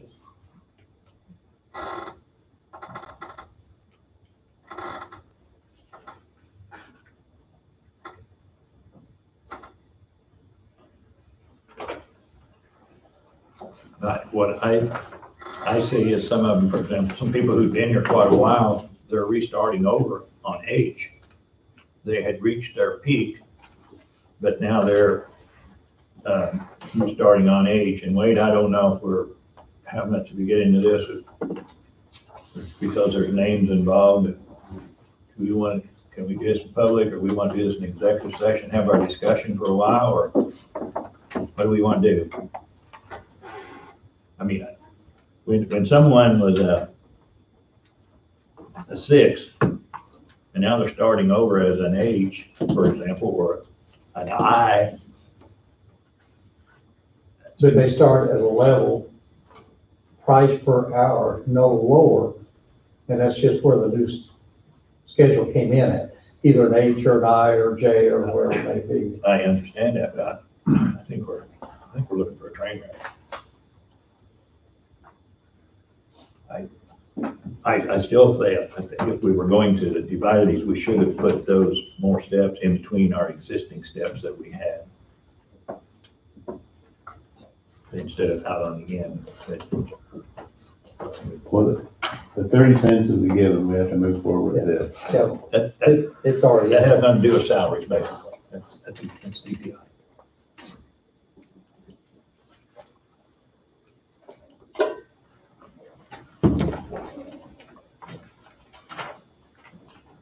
See, that's what when Wade put this spreadsheet out, it's all for the new hourly rate pay plus 30 cents. Was that your thought that those would be the pay rates starting as April 1st, Wade? Or would it be another step on top of it? Which is what in this new proposal? I really had no idea. All I knew is I believe it was your motion. You wanted to add the 30 cents to existing pay. Existing pay had been tweaked or modified based on what the study showed. So that 30 cents got added to that amount. It got added to the new hourly pay. Right. Which to me was a starting for April 1st. So, but at the end of the day, if that's what your intent was and that's what the board intended to do, then you five get to make that decision. And if that's what what you want to see happen, then that's what you get to make a decision on. And if you don't want to include the steps, which are included in the new material you have, then that's your prerogative as well. You just need to make sure, I mean, I think the goal here was to have whatever data points to put into the system that the county uses so that it would be able to, they come up with whatever that formula is, put it into the system, and when April 1st or whenever it goes live comes into play, that there's not issues all across the board. But if numbers are gonna change, then they need to be known ahead of time. And I think that was the whole goal, but if steps aren't something that was included, then that can be dealt with at a different date and time. That's the way I look at it. To me, the whole question of the salary study was, are our employees paid fair rate? We found out, yes, they were. Then we turned around and we gave them a 30-cent CPI.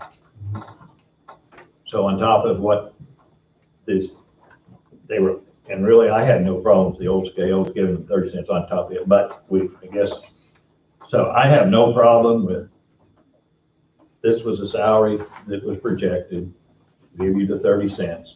That's it. The people are getting their pay. We probably need to work on this other between now and somewhere else down the road, because I think it needs to be really discussed. Well, if my memory serves me correct, Lisa was saying we do the cost of living in January and step increases in April. So basically, this is reflecting the step increases in April. But I guess I wasn't aware that pretty much everybody was eligible for a step increase. Well, probably 40, well, every 2 years, so approximately half of our employees are available for step increase every 2 years. This is every one, but Under the old policy. Under the old policy. Under the old policy, approximately half would be our 40%. This is almost everyone. this is almost everyone. It is everyone. Except for I thought 2 or it- 3. Which it's based on 2.5% every year, where the old policy had about 5% every 2 years. Technically, it's almost the worst. I went back and double checked all that. And every 2 years, our employees were getting approximately 4.5 to 5.5% if they qualified. And I think a year ago, there was only 3 employees that didn't get a step increase, maybe 4, because of lack of performance or because of something. I'm not sure. So the increase here is every year, but it's only half what it is every 2 years here, approximately. That detailed that out here a month or 6 weeks ago. Like I said, I've dealt with a lot of wages, but I don't have all the answers. To me, this here is pretty aggressive, but it's no more aggressive than the old one, other than it topped out at 12 years versus, top out at 15. And there's some differences in the reclassification. Everybody will have a step increase each year on this. If they qualify, if the supervisor, yeah. In this one, where the other one, they got a step increase every 2 years, still if they qualify. And that's up to department head. That's up to the department head. And I got a little bit of different take on that. And I know the employees have to earn it. But if an employee doesn't earn it, to me, it's almost the fault of the department head not making sure that employee is fulfilling her or his obligations on his job responsibilities. If he doesn't qualify, to me, that falls back on the department head a little bit, making sure that employee's not doing his or her job. I'll just touch on this because it was discussed last week. If we're going to just basically, in a sense, automatically everybody gets a step increase every year unless they're told they're not. Why are we giving longevity then? Because that is a reward for once you reach the peak, you got your longevity as an incentive above that. So, But it's hard to take it away once they got it. well, it may be hard. But there's gonna have to be give and take. Yeah. You know, you look at the budget impact, Tom, and, well, two of them are out there a long way. But, you know, you're looking from anywhere from majority of $800 to $1,800. Well, that's somewhere along the lines of the longevity bonus. Now, there's a few of them that's over the mark, but as far as the budget impact goes, and, you know, between this and the longevity, that's not. By adding that extra step in here, that took the increase in cost for 2021 from 83,000 to 205,000, which is an increase of $120,000 on a $6 million payroll. That's 2%. 2.5%.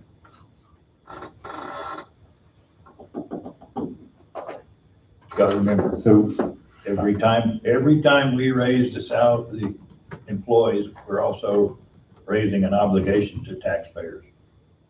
Correct. So let's just take this top one, if you don't mind, the top individual here. Right. On this old chart, I'll call it the old chart. Budget impact was 2288. This one that you handed us, the budget impact is 3203, which is basically $1,000 of difference. Of course, the 30 cents is in on that, on this original chart, but I guess my question is, the reason that is because the change of the classification. Right. So there's two of them. The change in classification, this is the increase those top two employees got. Okay. Some of them, you know, 1924375454. Okay. There's 15 or 16 employees Okay. that, because of reclassification. Okay, I get it now. Okay. With the creation. So I would just go back and say that, you know, we were all upstairs and we said, we'll hire this professional to do this, to buy a company to take care of this for us. And we said we'd all honor it no matter what.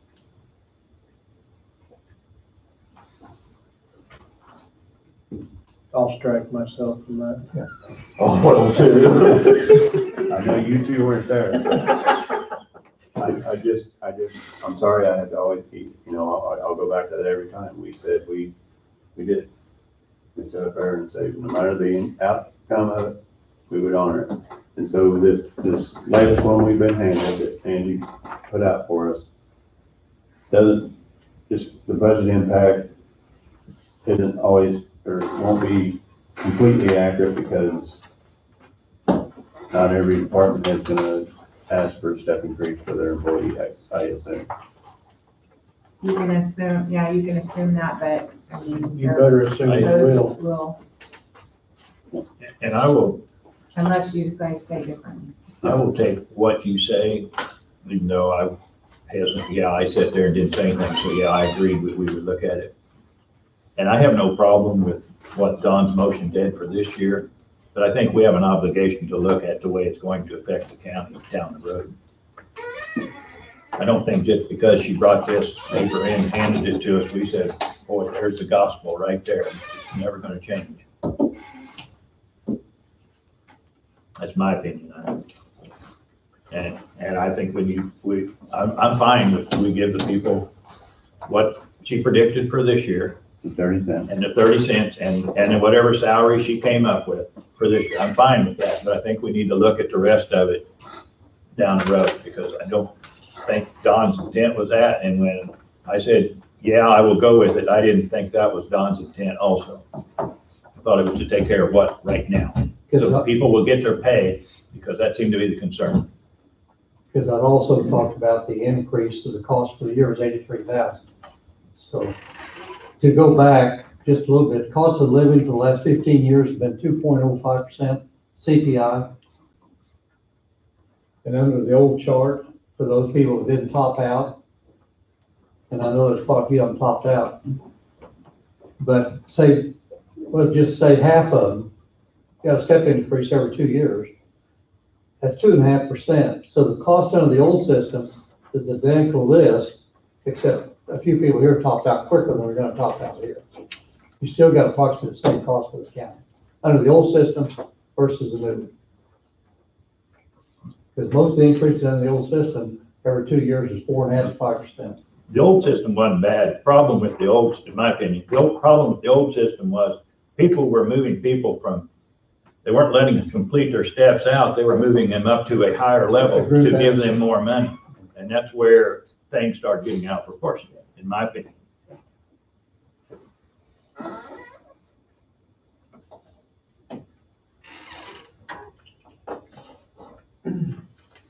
I personally think there's some of this that went on, that there was a fancy name put with a high dollar wage. To get to assume the high dollar wage. You know, evidently that is stuff that she discovered in her, there were 16 counties in this comparable. She evidently discovered that there was, that's what's kind of going on around the counties around us. But I don't know the call for that, Jesse. I don't think she'd have made that call of reclassification if it hadn't been for comparables, maybe comparable to it. So that Angie can proceed with basically what everybody's saying is she can go ahead and proceed with her payroll with the 30 cents and then the rest is to be discovered. Or, Well, my motion goes back to this one line item. Now, if we're gonna change that, then That and the 30 cents. pardon? That which included the 30 cents. They included the 30 cents. And that's, I think that's probably where it needs to be. And that would also have been the reclassification plus the 30 cents, not a step increase, is that right? That was my motion. And most employees are getting, even though they don't technically get a step increase, most employees were getting some extra funding because it's $83,000, although it wasn't equal. Which I don't think they're like that. But I don't know how you're gonna get everything on common ground when you got a brand new structure to work with. Could we, I understand the conversation, but on the step increase, could we put the step increase for the folks that have the time in service? I mean, there were people that were expected, even on the old system, to move up in April. Not a lot, just a few folks. So what I'm asking is. how about, not, pardon for interruption, but yeah, once it's on my mind, I got to say, don't we normally, when it comes time for a step increase, we get a department head come in and say, I'd like to.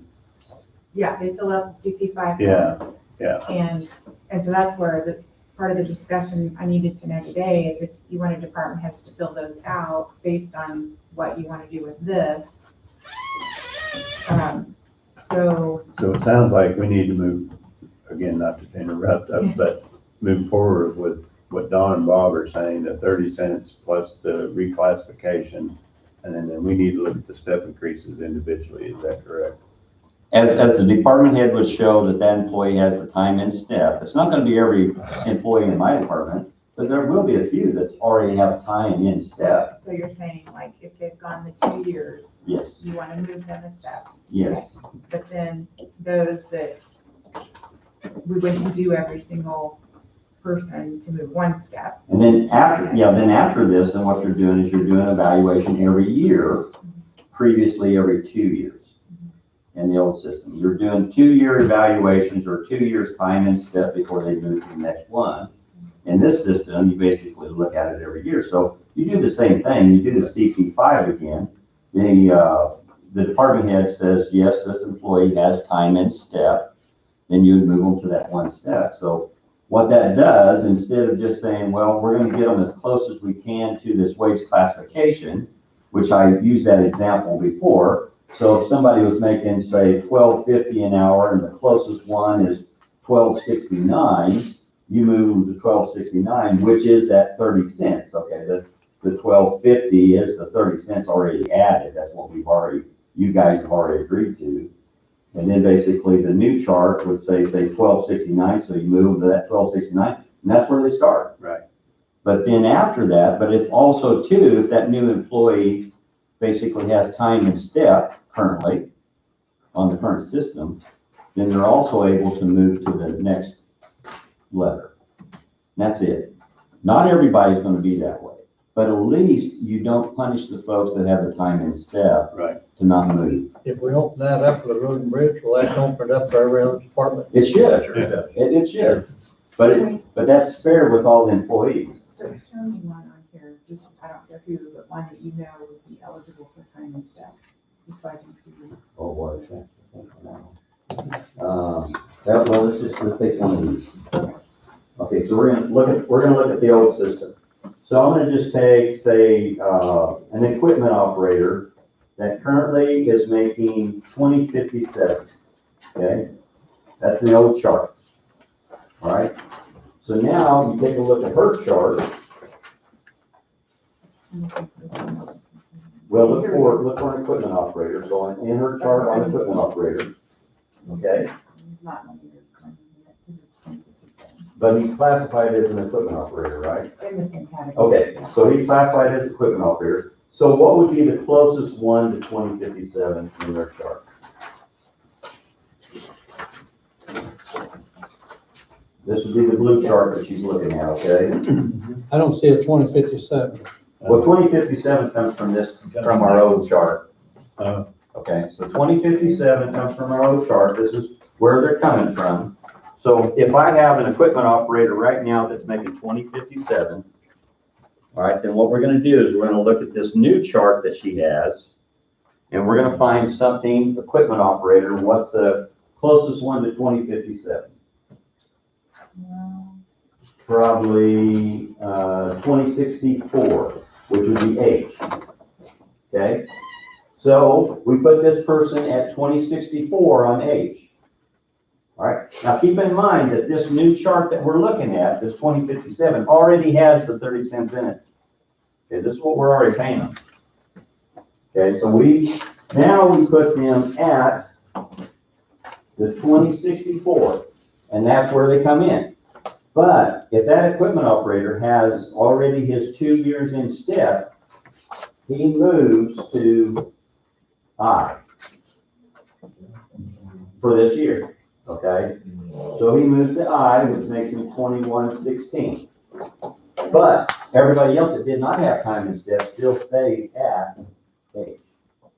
But then that's where we're seeing the reclassification, so like, on one of the people that are at a K, that's 1, 2, 3 steps even more higher than just doing that. But how do they reclassify? If it's an equipment operator, so if you take an equipment operator, this one person right here, and that's going to be your heavy equipment operator, okay, so they, Is that 2167? well, he's probably topped out. Right. See, that's where you're at. Let's take a look at this one here. See, that's where you're adding the 5%, because the 2 year step, you're adding 5% to it. Well, just so we can keep it going here, this one person here is currently an equipment operator that's listed on this sheet. It's the second one below the one we were looking at. And he makes right now currently 1836. Okay. So this equipment operator on this particular sheet makes 1836. Correct. And this is already the 30 cents that you have already approved. Correct. Okay, so we're not changing any of that. None of that changes. Now, on the new classification, this equipment operator would be classified as a heavy equipment operator, okay? That's going to be their new title. That's going to be their new job responsibility. So we still do the same thing. We do 1836, and we still find the closest one to 1836. Now, is this heavy equipment operator? You have to find, or that. We renamed everybody to bring them up. Exactly. Well, now, this won't change anybody here. If you stay with me for just a minute, this won't change anybody. So we go to the classification of heavy equipment operator. Right. Now, that'll be this one right here. So heavy equipment operator, which is pay grade 35, you still do the same thing. You find something close to 1836, which is, closest one would be 1870. So they come in at 1870 on this new chart. Well, but then you have to move, and see, she was saying commitment B. Everybody gets a raise. Is this the? There's a few zeros. Well, okay, if this chart doesn't have the 30 Everybody gets a cents on raise, it, that's what I'm just thinking you're changing. B plus the CPI. But if,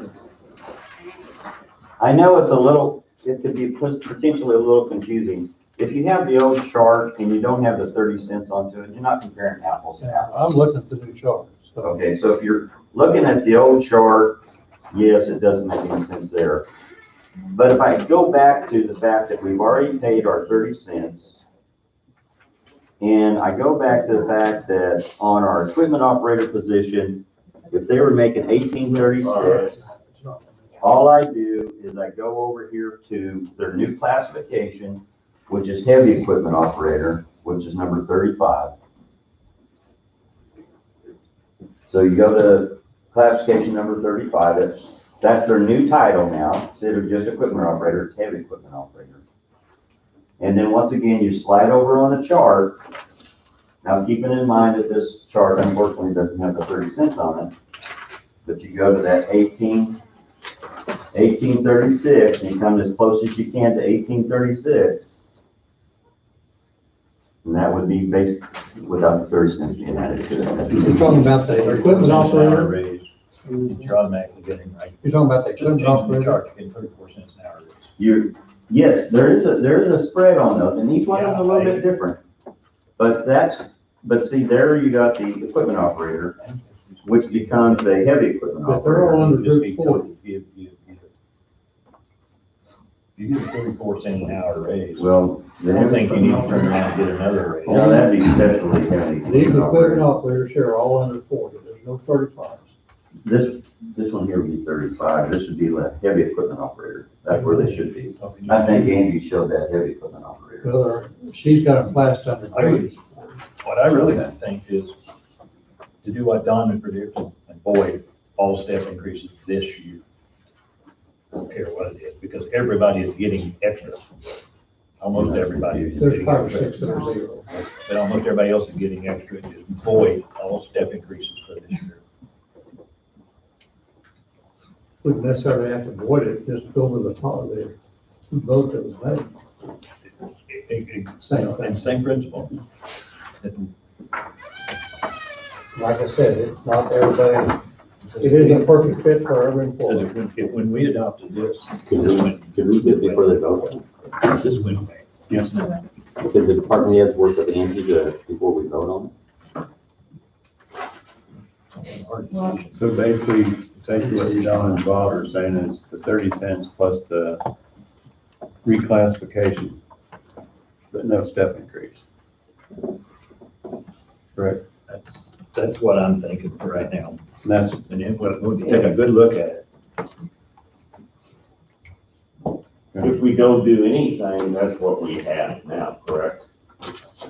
But basically what Don's motion was, if we don't do anything, yeah. I But think the that's motion, fair. well, the motion was based on this chart right here. Technically based on a raise, because he's got the 30 cents an hour put into it. So That yellow, that last yellow column there, has got what our motion was plus 30 cents, which is no step increases for this year. Some employees are getting a greater increase than others. just because of reclassification. Just a lot of it's because of reclassification. Like I said, it's Yes, there will be some hit and miss this year, but we need this year. to get everybody's it. on a level playing field starting out next year.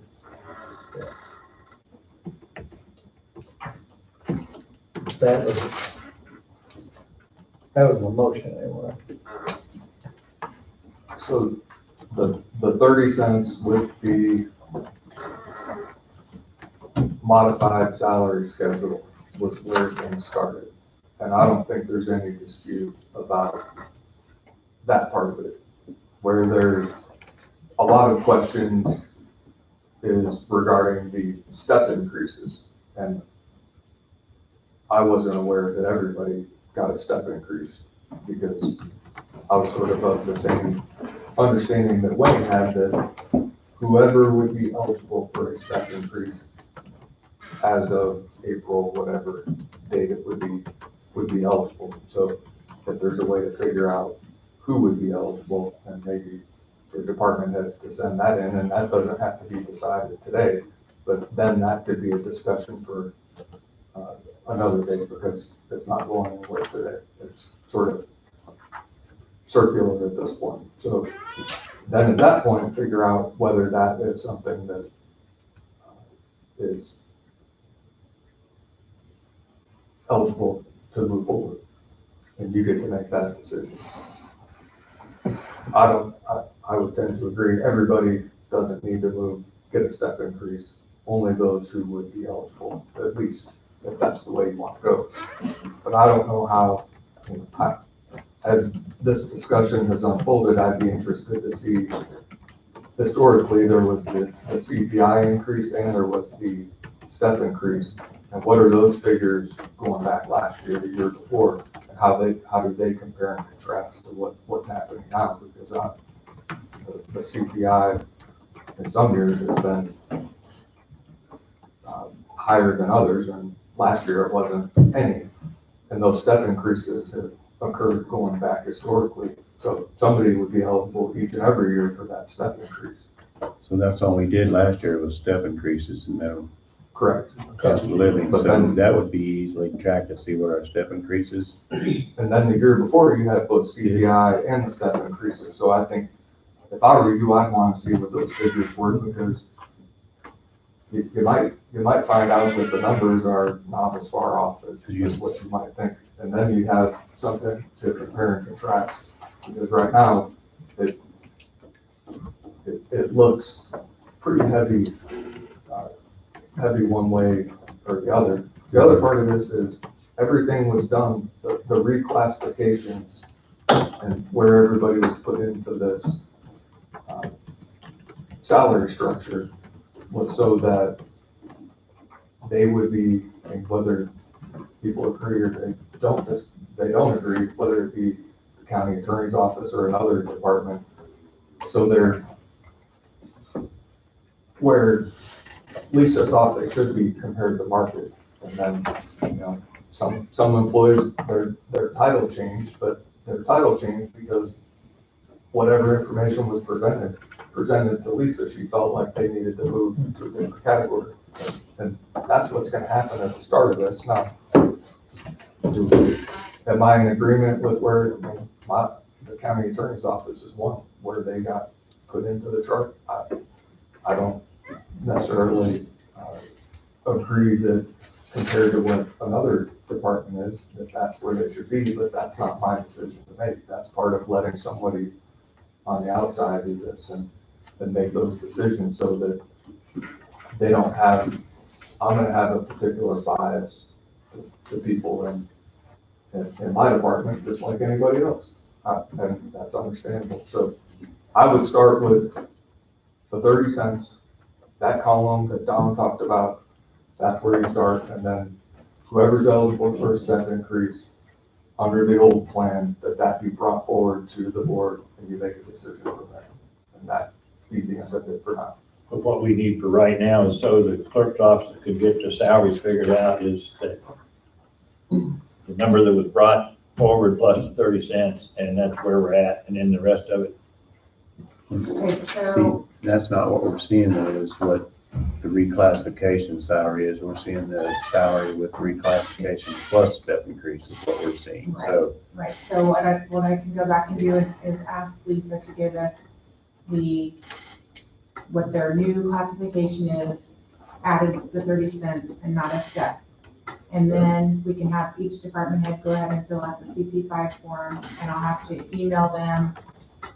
She wanted me to email their department only of their employees of what their salary would be, and then ask the department heads that if they would be eligible for their 2-year step, to go ahead and place them on the chart closest to the dollar figure they're at, and then move up one step. Is that what you want? No, not right now.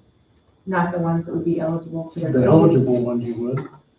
That's what the form is that each department head's got to that's got to put in, the people that are eligible for an increase, a steady increase, I guess is what I'm saying. So like say one of mine, just for instance, maybe eligible for their 2-year increase. So then if I looked on the chart what their new classification is, place them at that place and then move them one step because they're eligible.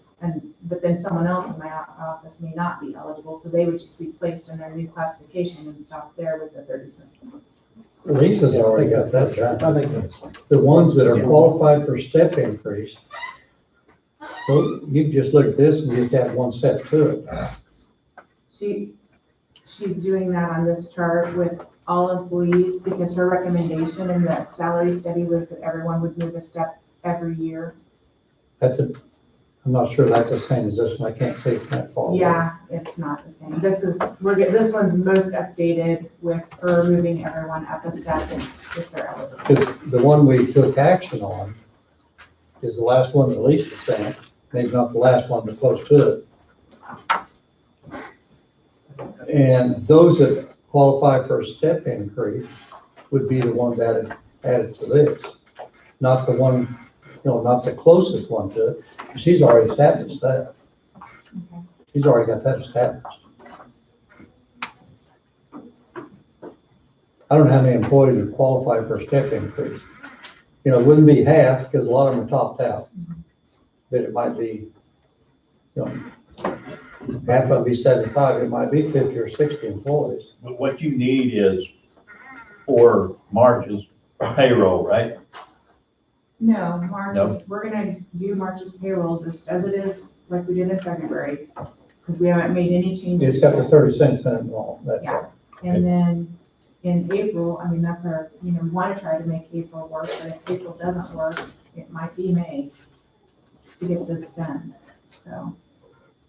But that's why we need to get it figured out as soon as possible. The idea is to have the raw data to plug into whatever this program is, so that if there are issues, you can run it, and then make sure that when you go live, that you've got all the bugs worked out. That's my understanding. Right.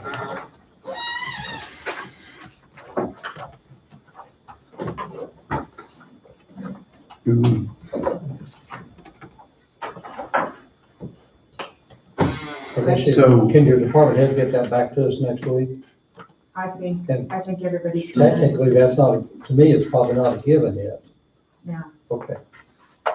Yes, I think we could probably get it back from them next week. I just gotta see if Lisa can turn this chart back around for us to where it's just the 30 cents and a new placement. And then, department heads would be able to determine who should move up at the 2 years, and then the others would just take their new classification. Correct. Plus the 30 cents. Correct. But then also, we talked about what the impact to the budget was with just the step increases last year. Oh, yeah.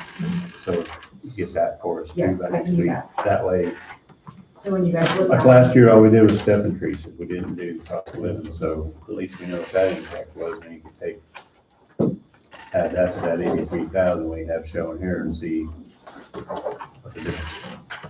Correct? Correct.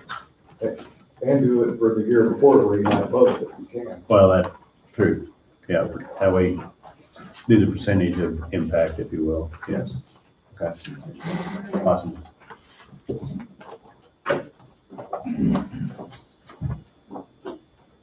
I'm sorry, I didn't want to make this confusing, but No, I want you guys to see what it is and make sure we're good to go before we start putting things out.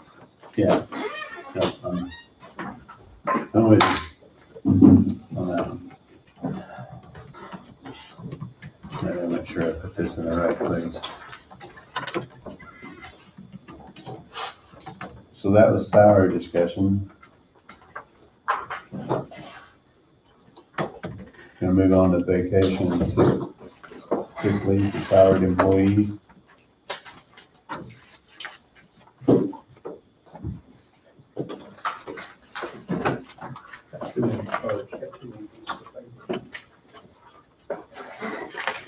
Mr. Chairman, Yes.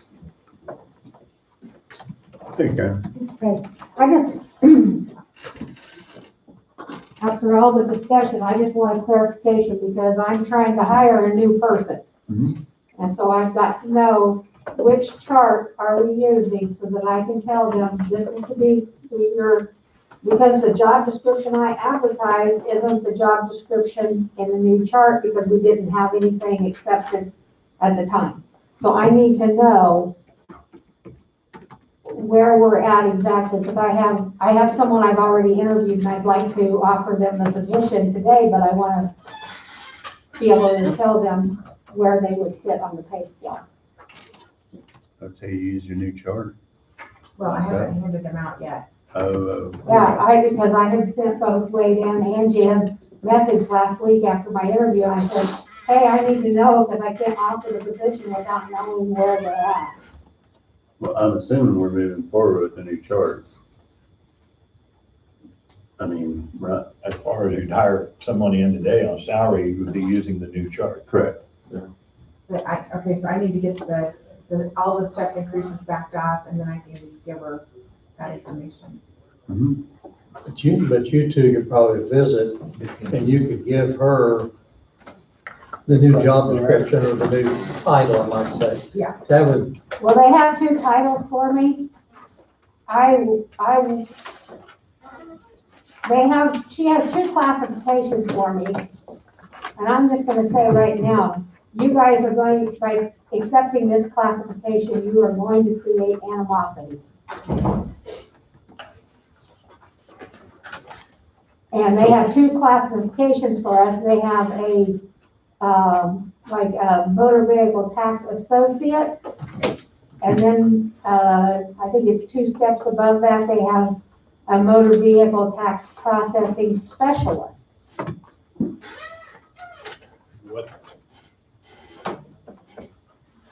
And the way that was initially set up was I would hire somebody at a lower thing, and then as they got their training, then I would move them up. But if they're in this new thing, your new classification, there's nothing that says when do you move up to the other thing. So I was looking at just hiring them, if you want to use that, as a motor vehicle processing specialist, because in 6 months they will be where they need to be as far as doing, maybe not doing CMV, motor vehicle, and driver's license, but they'll be doing 2 of the 3.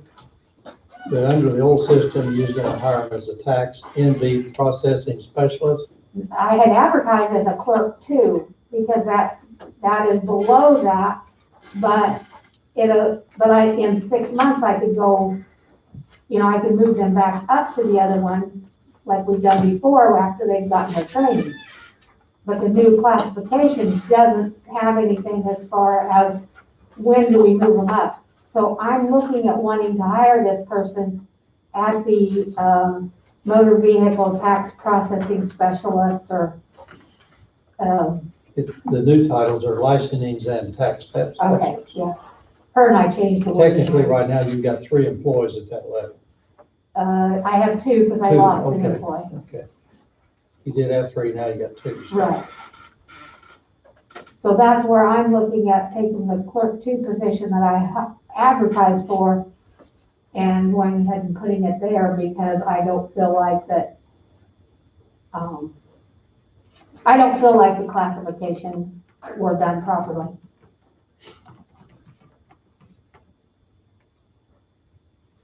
And I will agree with you on that. I would encourage. They weren't done properly. I would encourage all of you guys to get a copy of the Pottawatomie County study they just finished at the end of the year. And we use Pottawatomie County as one of our, one of the ones we went and got information from. They used a different company. I would just ask you that, I would just like you to look at those 2 and compare them. But, so I guess I'm asking if I come in with a motion and saying that I'm hiring the licensed and tax specialist at the starting wage of a level Well, it'll be A through C, because according to her thing, I can go up to a C without, if need be, but I can hire them at that. I would say yes, that's what the salary study Well, shows. three steps to that. Would all your employees be considered licensing and tax specialists unless they were a deputy or something Yeah, like that? that's what I would consider. I don't take that as associate.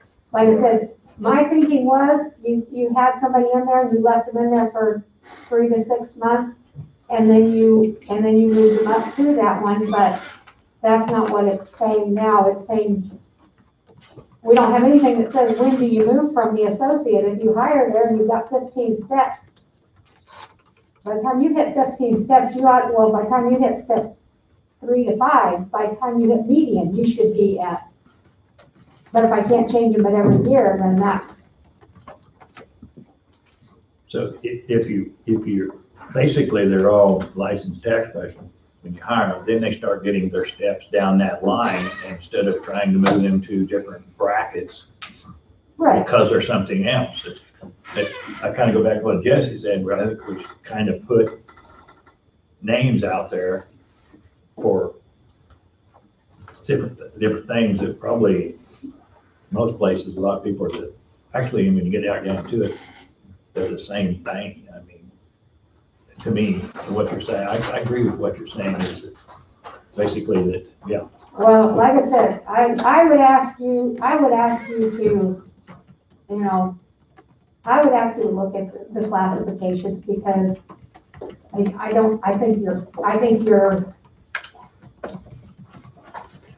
I hear talk around the courthouse, you're headed for animosity. That's all I'm gonna say. Anytime you undertake a major project like this, there's gonna be a lot of discussion.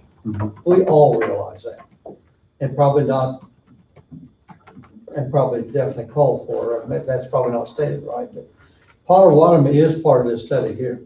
Right. Potawatomi is part of the study, so I wouldn't have thought their proposal would be much different than what ours is, other than they probably may have used a different professional firm to do it. They used a different professional firm. I just felt like it was easier to read. It kept, for one thing, they had like, here was your skilled level, your skilled professionals, here was your professionals, and here was your executive or administrative professionals. It classified. Like I said, I would just ask you to take a look at that just to kind of see. It was a book about this thick. It gave all the information. I just found it easier to read.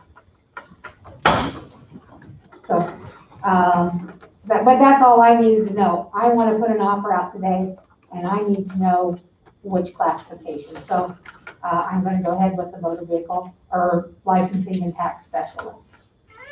Good. Okay, all right. But I'm just trying to help here. If I can say something. Sure. Are you okay if I offer up? Yeah. I was just thinking, since we are still on the old chart, I don't know if there's a place on the old chart you could place her, because then when we move to the new chart, she'd get to move in case they come up with something else they want to change to. Would that help you or not? No, I think if I just know that she's on the tax motor vehicle and tax licensing, I just wanted them to realize that she has created the motor vehicle tax associate, and I don't think there's really on the chart, and I don't really think there's a place for that. I don't think so. Now, I had started filling out my CP5 forms before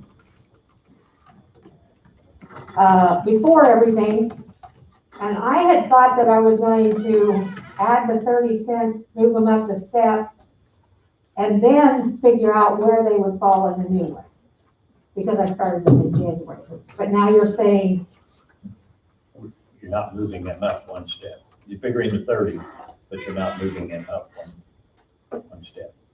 After you get all that figured in, you're not moving them up one more step. but my employee who is eligible for it this year, it's a matter of when you're voting on it as to what they would get. The original vote didn't include it. It looks like we're gonna reevaluate on those that are eligible. Okay. And that's not a given either. But your policy manual still says that if they've been here for 2 years, they're gonna move up a step. Well, are we not filling out the paperwork for the ones that are the 2-year Yes, deal? with staff? we'll get this chart corrected with, remove the step, just have the 30 cents. Yes. And then department heads will take the new chart wherever they would fall, if they're eligible for a step, if it's been there 2 years, then they would move up 1 step. And then the others wouldn't move just because they would just take their new placement on the other. Like I said, I would think you would take them to where they should be, then then place them in your new chart, that's where it's at. Where you take them to what they are on the one you've already passed, the colorful chart. And put them on there, and then put them in the corresponding ones there. So, Well, again, I thought we approved the 30 cents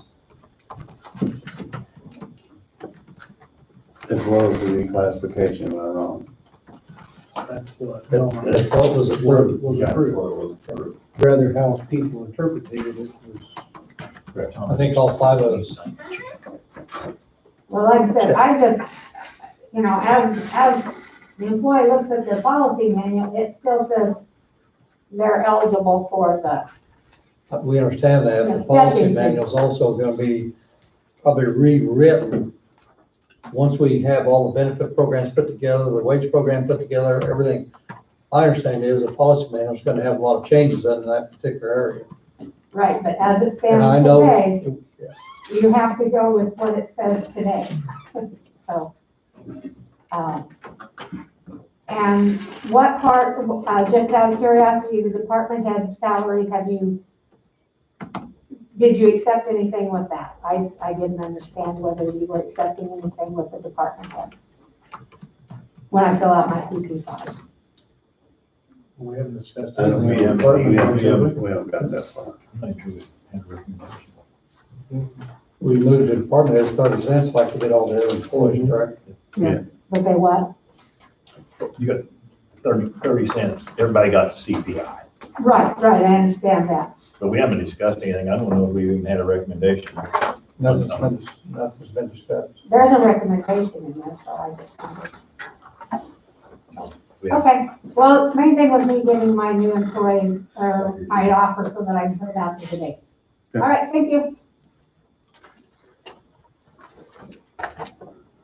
Department salaries, they need to use the CP4 years. There is a recommendation, that's it. Okay. We just had never discussed it. I got too many pieces of paper.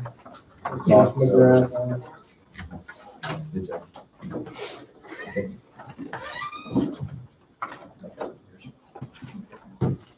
Vacation and sick for salaried employees.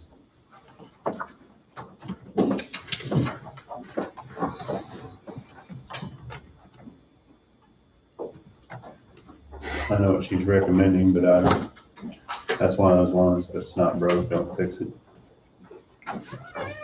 For me. She's saying from 8 to 12 and we give 11. I mean, is that what you're seeing? The only thing I suggested that I'd probably entertain, we give 2 weeks after 1 year, as I understand it. And before that's moved up, well, then it goes to 96 hours from 1 to 10.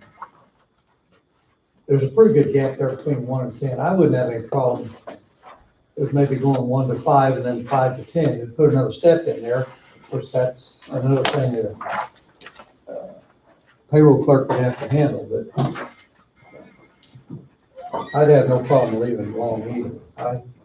I haven't heard any issues on it, but That's the only thing I have heard. if it, like you said, if it ain't broken, don't fix it. Don't try Everybody's to comfortable fix where it. it's at, so. That's my opinion. You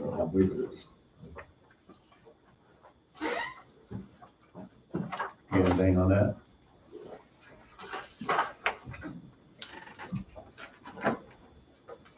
We're going on sick leave, leave it. Yeah. Vacation sick. I think we're good. The only thing that Lisa talked about, and if I talked to her about it, it's been some time ago, we've got exempt employees, 15 or so of them. They don't have vacation and sick leave. Is that something? Those are the There was a little ones- bit of a legal situation there, as I understand it, and I don't understand all the legal stuff on that. Is that something that needs to be put in place for the exempt employees? No, because some of the discussions we had with recent hire was that vacation was gonna be at their discretion. That's what I'd like to see less alone. Okay. I mean, there's one week they're gonna do 70 hours maybe, and the next week 40, and That basically puts all the department heads and exempt in the same category. If that doesn't Yes. present an issue on the legal side of it, I'd fully support it. I'd like to leave that be. Leave it alone. That's my opinion. I don't know if anybody, again, a few of the recent ones we hired, that was the basically understanding they had was that might work 60 hours one week. They want to take 20 hours the first one time to make up. That was at their discretion.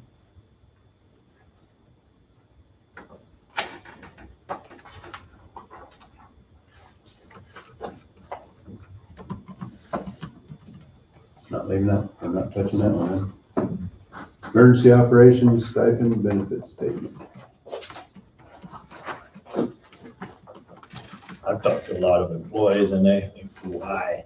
We're still getting paid. It doesn't matter whether we're down there or we're here. And over the last few years, I think basically everyone we've hired, we said this is part of the job. Is the training is part of the job, you know?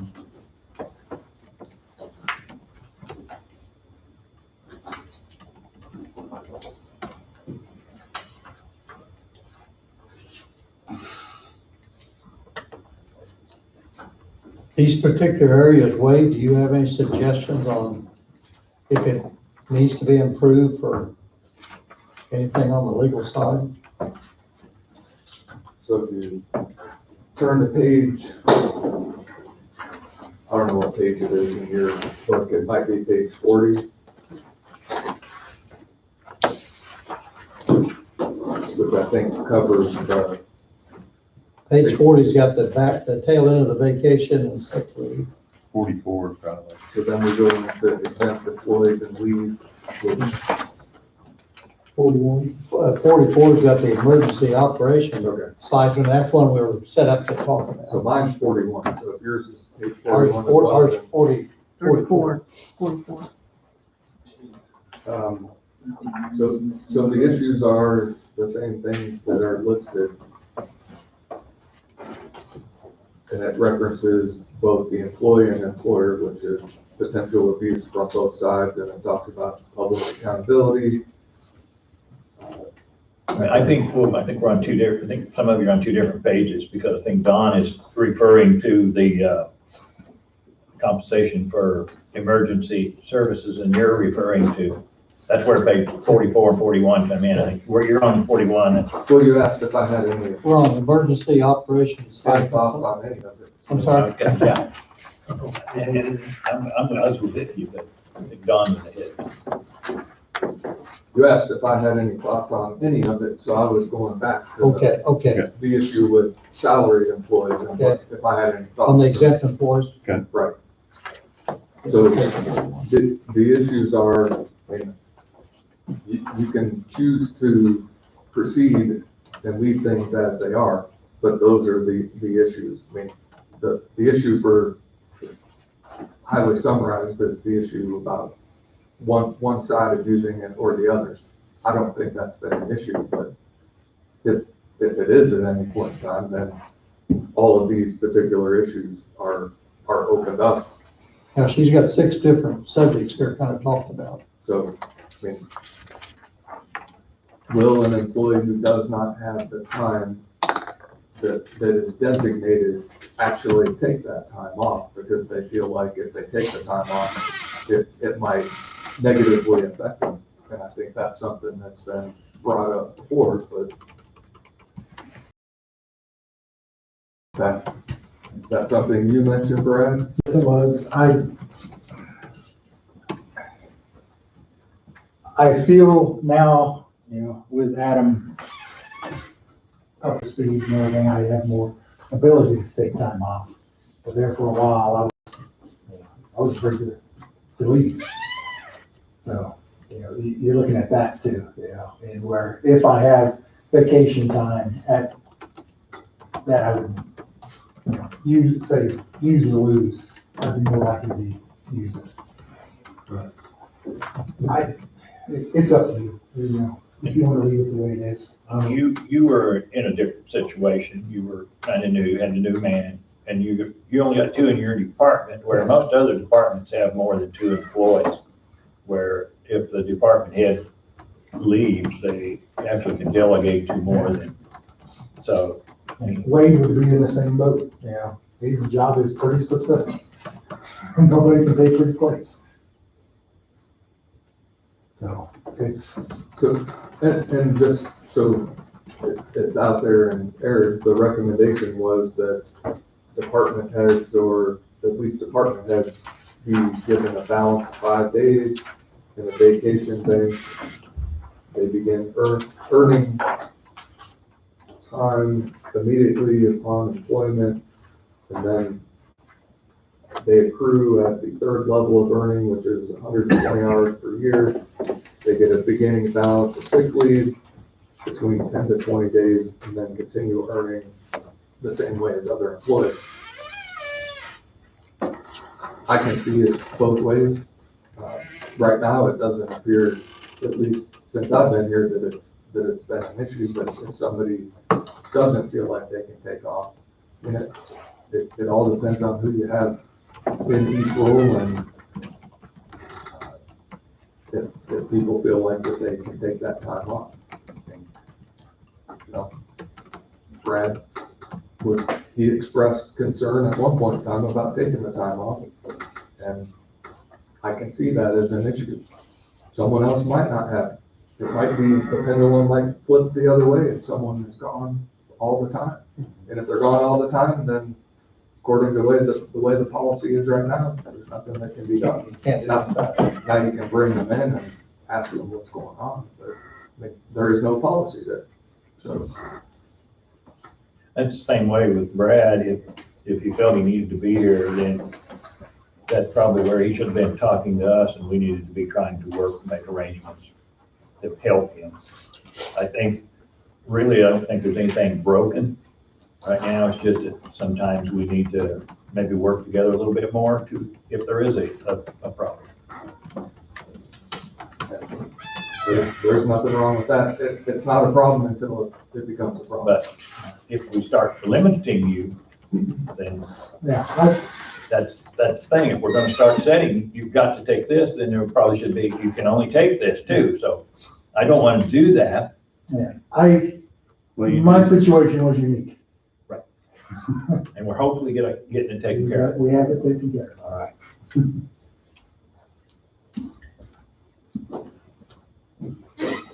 That addresses that particular recommendation. The other one was the emergency operations stipend. Is that right? Right, page 44. That was one that we were supposed to review this week.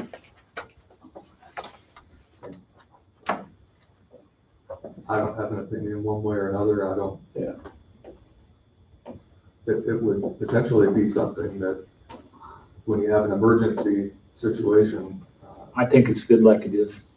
Okay, I was gonna ask Carl. What'd you say, Carl? I think it's good like it is. I think when people sign, this falls underneath that other duties, that everybody should fall in line and do what we ask them to. Well, my question was, should we be doing something, just to improve our legal system, the legal side of it? Okay. And if everything's working and not an issue, then no need to fix it. So we can scratch that.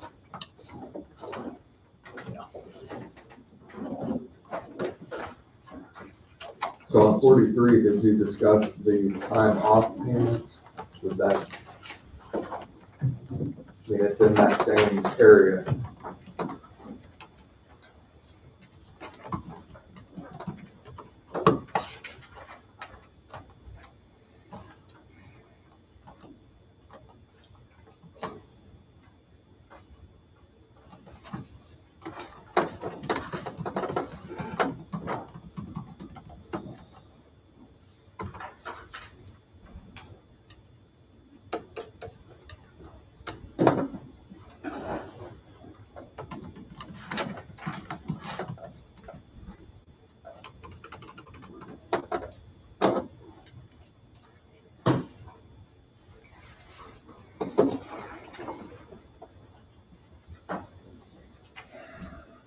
and highly summarized it, just talks about an alternative option to what's currently in place, which is a cash payout in reference to vacation and sick time. So it talks about an idea for a post-employment medical trust, or a deferred compensation for 57B type program. Those are the two things, or to leave it as it is.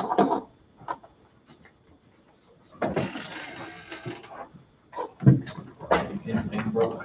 Pardon? Again, if it isn't broke. Well, that currently is, when we're buying vacation or sick leave, when a person, we're responsible for our share of the Social Security. And evidently, if you go to the 457B program, you get a little bit of a tax break there, but that tax break's probably not significant in a year's time either, so. I know Lisa did make a pretty good statement in there, further, it's the third line down. These payments need to be recorded as liabilities on the county's financial statement. And I think I asked you once before, Angie, is our attorney, when we've got a liability sitting out there when an employee leaves or an employee goes to exempt, is he setting up liabilities for that? I would have to check on that. That's, I know in the general business world, anything that's projected out there to be a liability, it needs to be reported. You mean as far as if they're paid out for their sick and vacation? Yeah. Oh, it is reported on. It is reported Yes. as a one-line liability. Well, it's reported, in our audit, you mean? Yep. Are you talking? Oh, I'm not sure, I'd have to check on that. Probably not a big issue, but it's probably something. She strongly suggested, and I know in the real business world, you do set those projected liabilities up. Well, we do, it is reported to the IRS as a, additional. A potential liability? No, I'm just saying as far as wages, money that they have taken in, so. Next time the auditor's in, he'll be in sometime in the near Yeah. future. We can visit with Phil. Yeah. Don, I thought I remembered seeing that in the last audit, maybe. I'll go back and look. I think it is something that's included, sorry. I don't know how it wouldn't be, because that's subject to payout at any time, then. Yeah. To me, it'd be hard to set up a liability when it is subject to be paid out at any time. When somebody leaves or moves to the exempt status.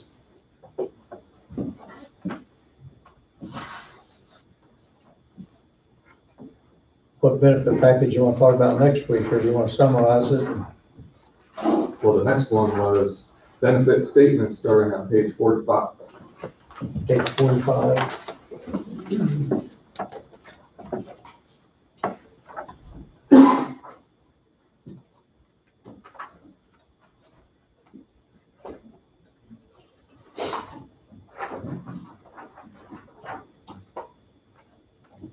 Mr. Chair, if I could speak to that. We do have a benefit statement available that we can just push a button and print them out for all employees. So if that's something you would like us to do, we can do that. It's already in the system and it's ready to go, so. And I think a version of that came out in the last pay stub. That, what we hinted at in January was because we had a glitch in our payroll system, and so we printed out something that they could use to attach with their payroll stuff from January, and that way they could have that year-to-date be correct for them. So yeah, it did kind of have that, but the actual benefits statement summary it's a nicer format, so. I think that'd be a great tool or item to send out to them. Because I think most employees, regardless of whether it's a county or whether it's some other business, that benefit package has got a lot more value to it than what most of them give it credit. Especially the county. The county's got a great benefit package. They need to be made aware of that. Many of them probably realize it, but the majority of them probably don't. I know this recommendation says annually. I would suggest at a minimum twice a year, potentially each quarter, because from one of the samples that I've seen, you get to see what's tied to the employee themselves, what they pay, but more importantly, what the county is paid, whether it be for, you know, the county's share of capers, or the medical side of it, or the taxes, those type of things. And I think it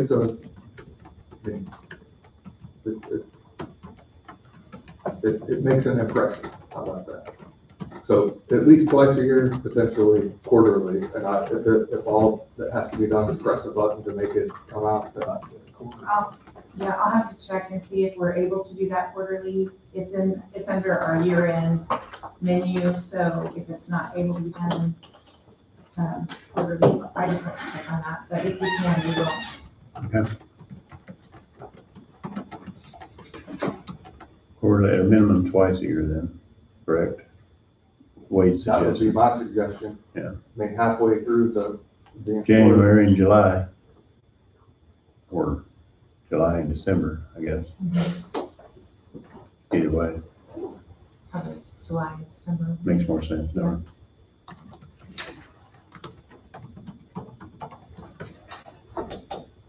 Anything else?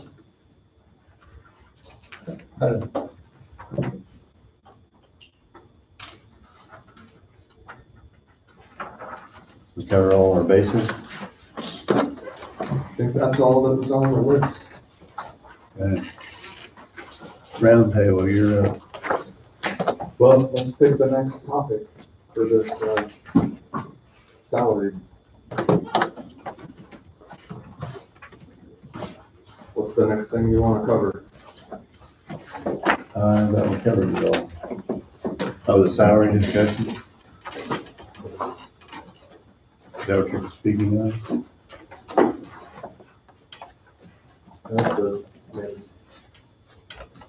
The elephant in the room right now is the annual increases and how that's gonna work, so that probably will need to be discussed. And that looks like page, it's a combination of page 29 and beyond.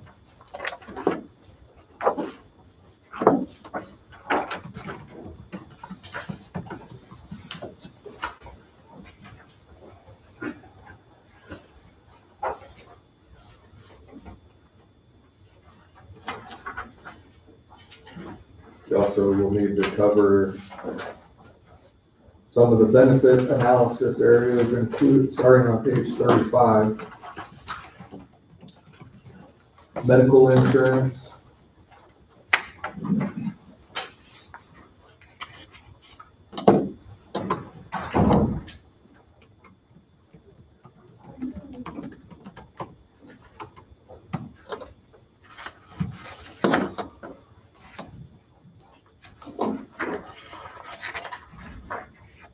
And I think there's recommendations in reference to medical insurance. That's pages 35, 36, 37, and on to the top of page 38. So I think that needs to be a topic.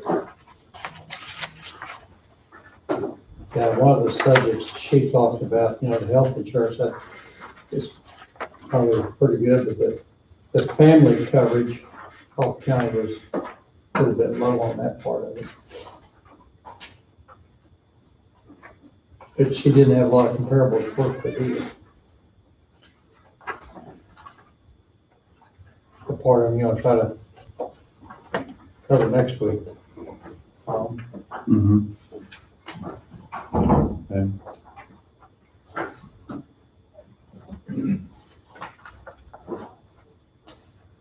I've highlighted several things when I read through it the first time. The annual increases where we're getting into the steps.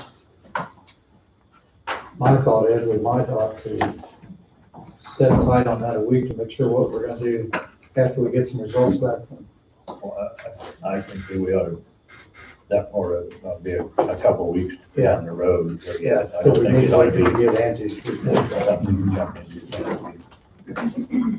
So you're wanting CP5s by next Monday? But you mentioned you thought that might be possible. They have to get them done and back to us this week. Yeah. If it's possible, we'll see what we can do. Hopefully you can get most of them back, give us a good general idea. I mean, yeah, if you can't get them all, at least get some. I mean, or a majority of them. Kind of see It what the should be numbers. pretty easy, because I have it in an Excel spreadsheet, so if they just plug in, it should be. Hopefully they could put that together.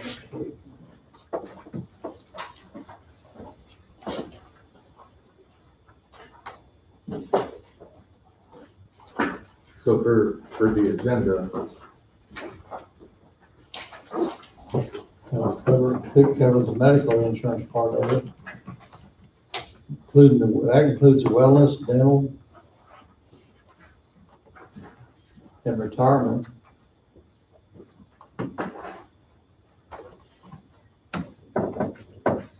Well, it says here, Kansas, we're competitive with the Kansas public sector in retirement, so I don't know if that's something that There's no reason to change it. change that. The health insurance, we spent a lot of time, and Kenneth was here. I don't know if we could get any better health insurance. We get, and you talked about the family, it might be a little off, but we actually give family, the whole family is included in dental. I'd as soon leave it, even though we're just a hair low, probably leave it alone. That's kind of that's what I'm thinking too on that. And the wellness program, I think Lindsay's doing a fantastic job. I didn't have nothing highlighted in the wellness area. so maybe at the next session, starting on page 34, schedule operational guidance, which talks about salary schedule. There's a discussion about CPI, when that will go into place, and I think that's a good time to discuss that. Page 35.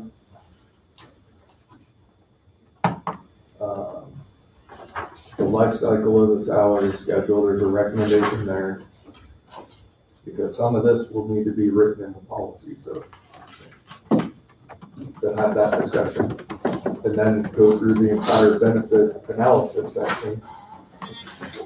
Whether you leave it as it is, like you did with some of the others, or whether it's gonna change, at least there's a discussion about it. And like you said, there is no, capers is capers, so that knocks that one out. For retirement, at the top of page 39. So page 34 through the top of page 39. Schedule operational guidance, life cycle of salary schedule, benefit analysis, including medical insurance. The wellness program, and that includes dental and retirement, but there's not really a recommendation. That way there's topics to cover, everybody's on the same page. And it's on the agenda. Page 34, 39. Do your homework. Yeah, 5 pages there, review test. It'll take me all week. No question. As long as there's not a test at the end. Correct me if I'm wrong.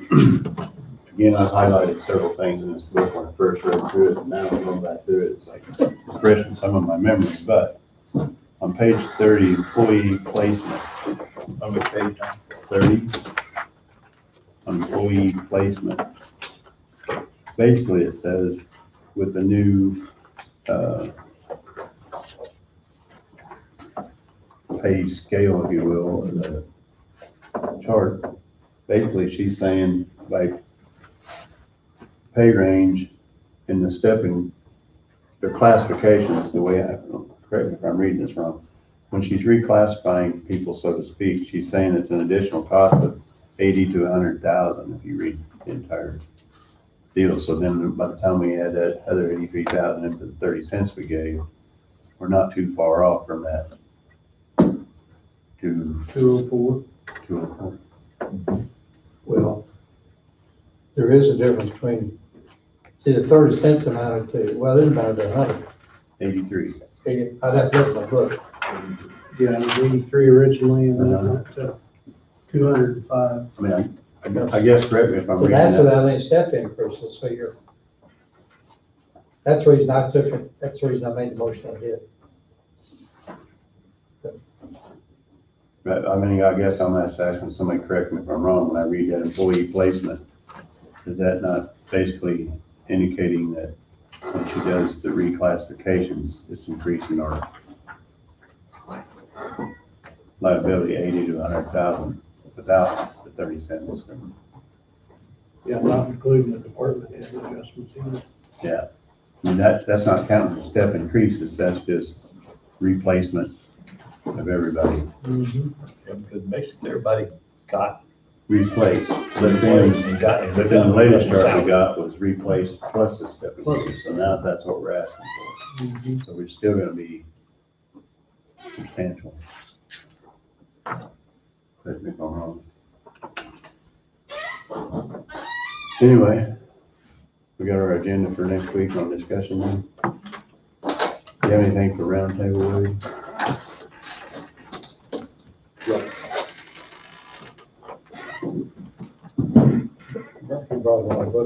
I know, he had a big stack when he came in. Stacks are not really indicative of, they're just the current policy manual, the new proposed compensation schedule by calendar, which I usually don't bring, which apparently has been needed lately. So the only thing I have, and it's just one thing, I need to request an executive session for consultation with the county counselor to discuss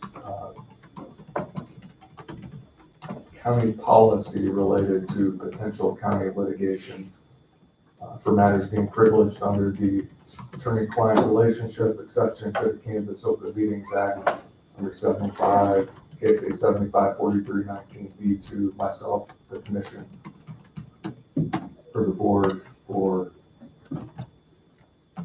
20 minutes. Bob moved. All second. Tim seconded, all in favor? Aye. We're going at 12:20. 12:40.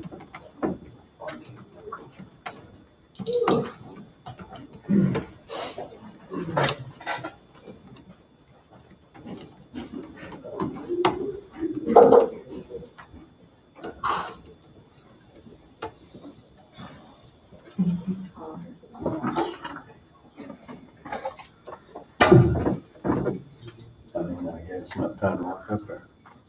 Each one is at one. Okay.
I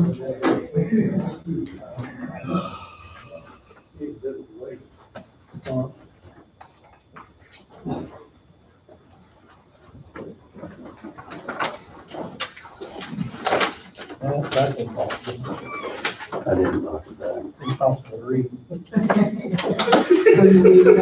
You're fine. I left my glasses up there. You made a little bit bigger.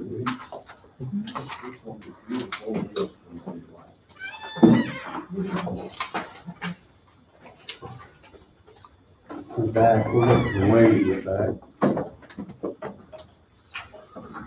You have anything for roundtable? Or I do wait? have a couple of things, yeah.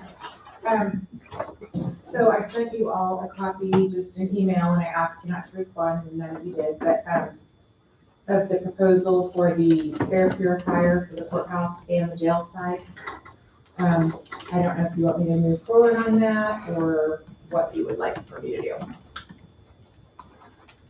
I think we need to. I mean, I hate throwing the money out there, but it's something that needs to be done, not only for the COVID stuff, but other illnesses or airborne illnesses also, so. Yeah. Here we are a year Right, into COVID and our numbers are zero yeah, for now. but we want it to remain that We want it to way too. remain that way. I don't have a problem moving forward. Do we need to vote on it? Yeah, we could, put a motion. Now, the only other question would be, did anybody else have the opportunity to bid on this, or are we calling this a single source? Well, I don't know, Wade, what are your thoughts? I mean, I missed the first part of what's happening. Some HVAC stuff. is the one that did our HVAC system. And we had checked into them doing a purifier for the courthouse side and the judge side. And I got the quote back and what that would cost. What's the quote? That was for the jail also? The jail side. Yeah, he came in and looked at both. We still have an agreement, a contract with them. We don't have, we don't really have a contract set up, a maintenance contract, because, I kind of hate to get locked into those. I think there are a couple of bad situations, and so they're kind of on call to do maintenance as needed, so. And we used to use a firm from Kansas City or Lawrence. And we had a contract with them, didn't we? And It it didn't turn out good. And I didn't want to get everybody in.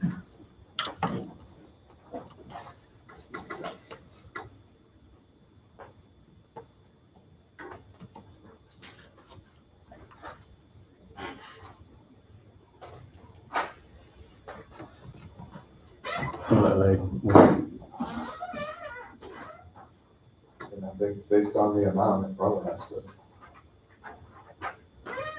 That was my only concern. go up, you know, because they're not the only company in that lineup. No, I mean, I'd have to go probably to Topeka, Kansas City, pieces around, I could do that. I just put notice out and see who throws their name in. And this may end up being the, Best bid, it's not lowest bid, it's best bid. Yeah, sorry to put a kink in it, but I could see the dollar amount and everything heading That's fine. that direction, so. Yeah, I just didn't know how you wanted to handle that. there are people out there who watch that. Give it a couple week turnaround or something like that, maybe. We gotta have 3 bids, Oh, you advertise it at least. just advertise it and nothing shows up. To my knowledge, I I mean, mean, you can't make people bid. Yeah. Unless there's something in the, county resolution that gives some latitude.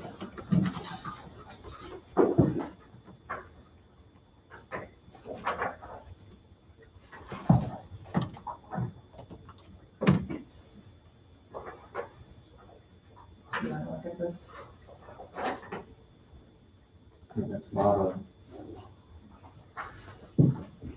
It's not a unique product.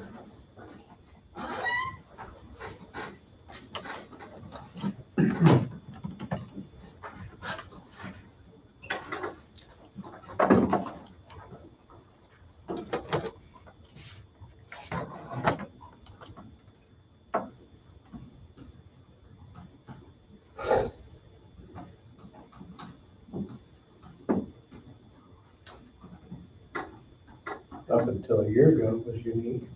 Yeah. Didn't ever hear of it.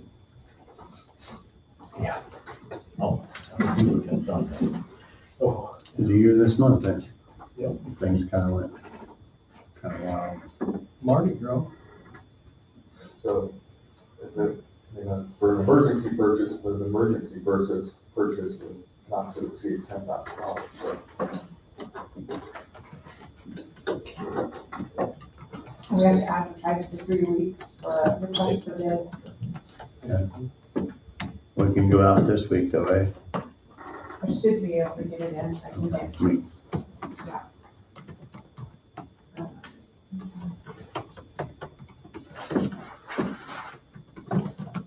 More time than I've been getting lately. Good time.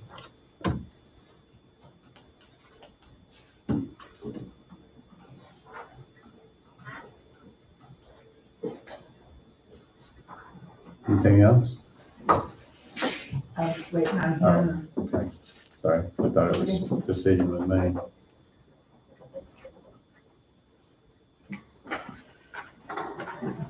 Since we need to advertise that for 3 weeks, I'm not sure who all reads our paper that's in that line of business. Do you call I can any? reach out, Do you reach out and call? yeah, I will.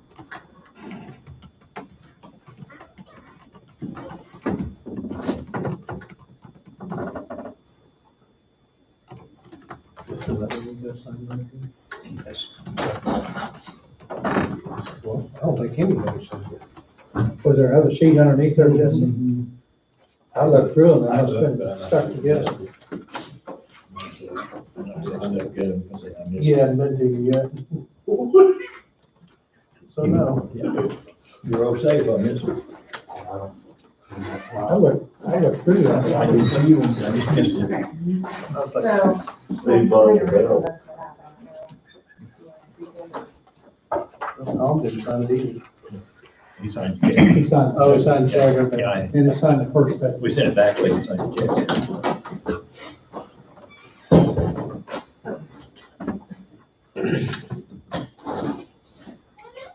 Here.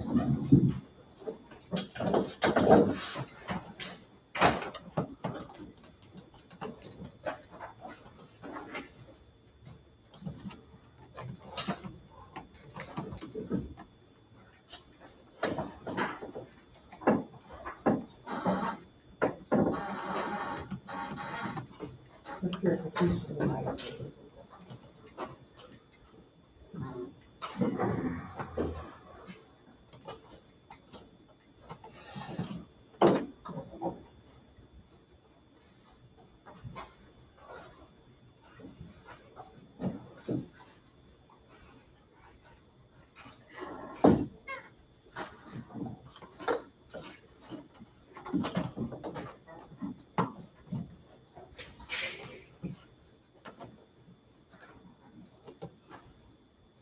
Sign the second one. Second was just signature. Or initials.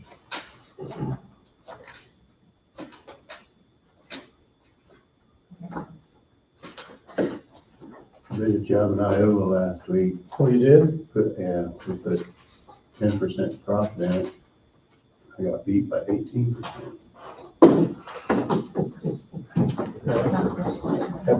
If you wasn't gonna make much on it, they're gonna lose 8% for sure. I don't know.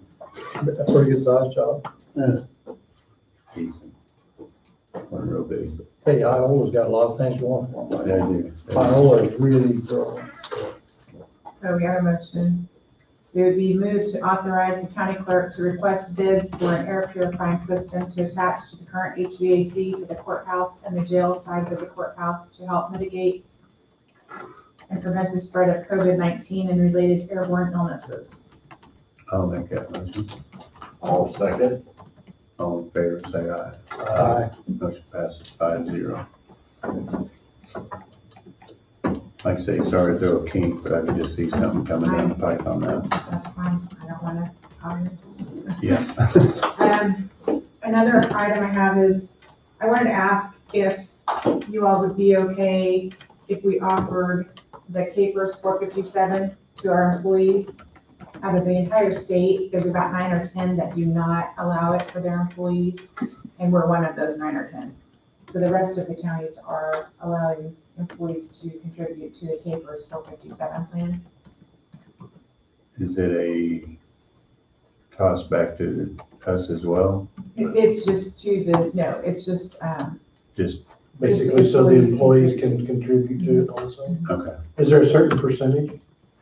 let's see anything specifically saying that. Oh, okay, it's like a, they can Investment. put it on their own Yeah, it's money. just and- a, Okay, I get it, okay. I guess I can make copies for you guys, and I can Sorry. make copies for you and then hand out. We've had some employees If there's ask. no additional cost to taxpayers or us, then I don't have a problem with it. I think it's wise to have the employees invest in their own retirement. Yeah. That's how a 401k is. How solid the ground is Capers on right now? Is it one that's assured by ERISA? You know, ERISA, USD, or United States, I can't think what the initials stand. ERISA guarantees all your retirement programs. I don't think Is ERISA, pardon? I don't think Capers is. No. That's what I was wondering, if Capers, you know, it's been on pretty rocky ground there for a long time. I'm just kind of curious how solid the ground is on and whether ERISA insured it or not. There's a lot of state employees on Capers. It ain't probably not going to go away. Well, probably not, but it's still got to be able to, Be funded somehow. still got to accomplish what their goal is, and that's, Funded by DOT. So I'll make sure that there's no cost involved, and then if so, just thumbs up. Is that- Yeah, I'd say as long as there's no cost to the taxpayers involved, then it's not a problem. Okay, and then I spoke to Lisa while you guys were in executive session, and she's already working on it. She said she was watching the meeting, and she's already working on turning the spreadsheet around. And then she said that if you guys would like her to be, she could show up next week, be on the agenda to talk to you and answer any questions as you're going through those next sections, so. I think it'd be good. I do. We paid them a lot of money. in regard to what next week? Answering any of your questions for the agenda items, because she said it's really hard when, like, I've talked to her. Yeah. You've talked to her, somebody else might have talked to her. She said it's easier if she's here to just tell, you know, what the report's at. And I don't have a problem with it. Were the ones next week though, were they, was there a lot of critical questions for that? I mean, that was just whether our health program and. Next week, there shouldn't be anything. Next week, I mean, I don't want her to have to come down here for, I think maybe some she ought to be at, but, as far as the, I don't know. Well, she might be able to clear up any, like, operational guidance on how, your increases for department heads, your employee placements, that kind of thing. I don't know. It's up to you, you tell me. I think she needs to be here. I mean, what we've got is, who was it, either Don or Bob talked about a train wreck. So it's a derailment right now. And it's kind of frustrating for me to sit back and watch it because it's not supposed to be this way. And the only person that can talk about what was done and why it was done is Lisa, and I can't. I mean, it's not my subject matter area, so if I get up and try to explain it, it probably doesn't sound right. So I think she needs to be here and she can explain and answer whatever questions there might be related to whatever, or she might not be able to. If she can't, then that needs to be done. But I think she can, because she knows the inner workings of this. and why it says certain things, why it doesn't say certain things, and there may just be some miscommunication that can be responded to, but if she's willing to come down, I think it's the better way to go. That's fine, yes. That way we all hear the same story. Yeah. That's what, no, it's not, she said, and he interpreted it wrong, or something. That's why. Wade, we'll go back to you. You were out. I thought Angie's roundtable might go quicker. Yeah, no. I'm joking. Well, one of the things before, I need to request to go back into executive session because under the same reason as before, for another 10 minutes, I just ran out of time. On my way back down, one of the things that's up for discussion today is the existing county resolution regarding the mask policy, or the mask recommendation. And I stopped in to speak with Lindsay and waiting on a response from Dr. Sloyer on what his thoughts and ideas are in reference to that. But as different areas open up, and I'm not sure what that recommendation will be, it may remain the same. So, but every 2 weeks is what the resolution says, so it needs to be reviewed. But I request same motion, same people, same subject matter for 10 minutes. I'll make the motion. Second. I'm seconding, all in favor? Aye. Aye. Going up to 1 o'clock. Coming up 1:10.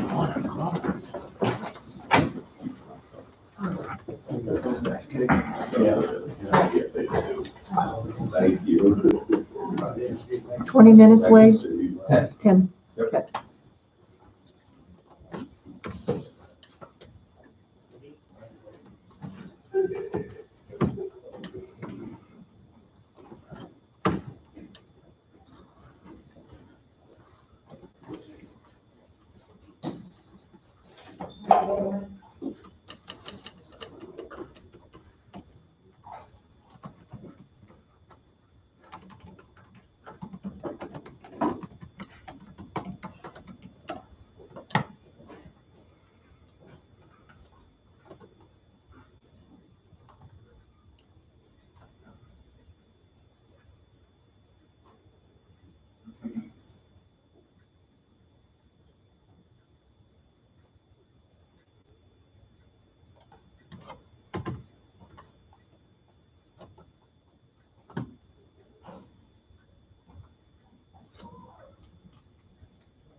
Hello?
Okay.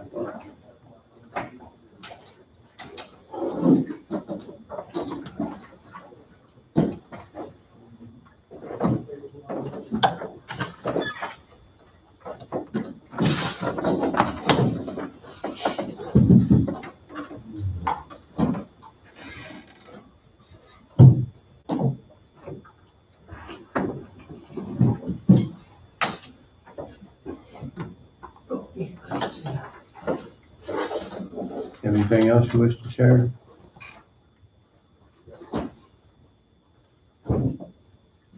So my understanding is Dr. Sloyer is recommended that the current resolution, which is a recommendation regarding a mask order, that remain in effect for now, so review it again in 2 weeks. Hopefully at some point in the very near future, there will be either a retraction, and I'm not sure what the numbers are locally, they're down.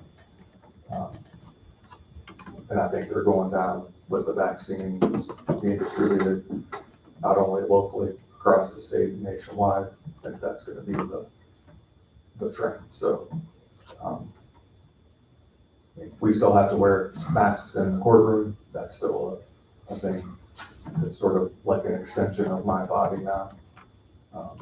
So it is Regards of public, for the people, nothing has changed. nothing has changed. The current resolution, that's, what is it, 860, whatever, 8 something. Yeah. I Is don't still, remember is still in effect. It's recommending either social distance, sanitize, wear a mask. I suggest if a business asks you to wear a mask, you wear a mask. So, reason we're not doing it here right now, we're 6 feet apart, and so the public can understand what we're saying. Do you have anything else? That's all for me for today. Back to you, Tim. Yes. Yes, I do. We've got a memo here that's saying the flight scholarships for this year are being put off. And we budget for that. I would like to offer double scholarships next year. In other words, these juniors this year, because I know of a couple of junior kids who were really looking forward to this opportunity. And if they're not going to be able to do it this year, I would like to be able to go back next year and offer it to the actually juniors of this year plus the juniors of next year. We budget for this money and it isn't that much. And I know one of the things that I really has irked me throughout life was when President Carter took us out of the Olympics, because I felt that was an injustice to a lot of people, because they had trained all their life and looked forward to it. And then they didn't get to go because of a decision. So I would just take a look at it, think about it. We would like to offer this. And we're talking three people, whoever they choose, next year also. Makes sense to me. I know that in college level athletes are missing out on some stuff. I mean, school kids, high school kids, all the way around are missing out on several things, so. People are missing out on enough. Makes sense to me. So, Our seniors from last year sure missed out on a lot of stuff there. Yeah. You're in, I know they're at SEC, they are gonna have a senior, or gonna have a prom this year, and hopefully most of the schools in the county will have that. if that takes a motion, I'd make a motion that we go back next year, that we do offer for 3 of the junior class this year, flight scholarships in addition to next year's. I'll second that. All in favor? Aye. That was easy. That's it. Donnie, have anything? I would, the only thing I got is the applicants we have for administrative assistant. I would like to request an executive session for 15 minutes with commission and county counselor. I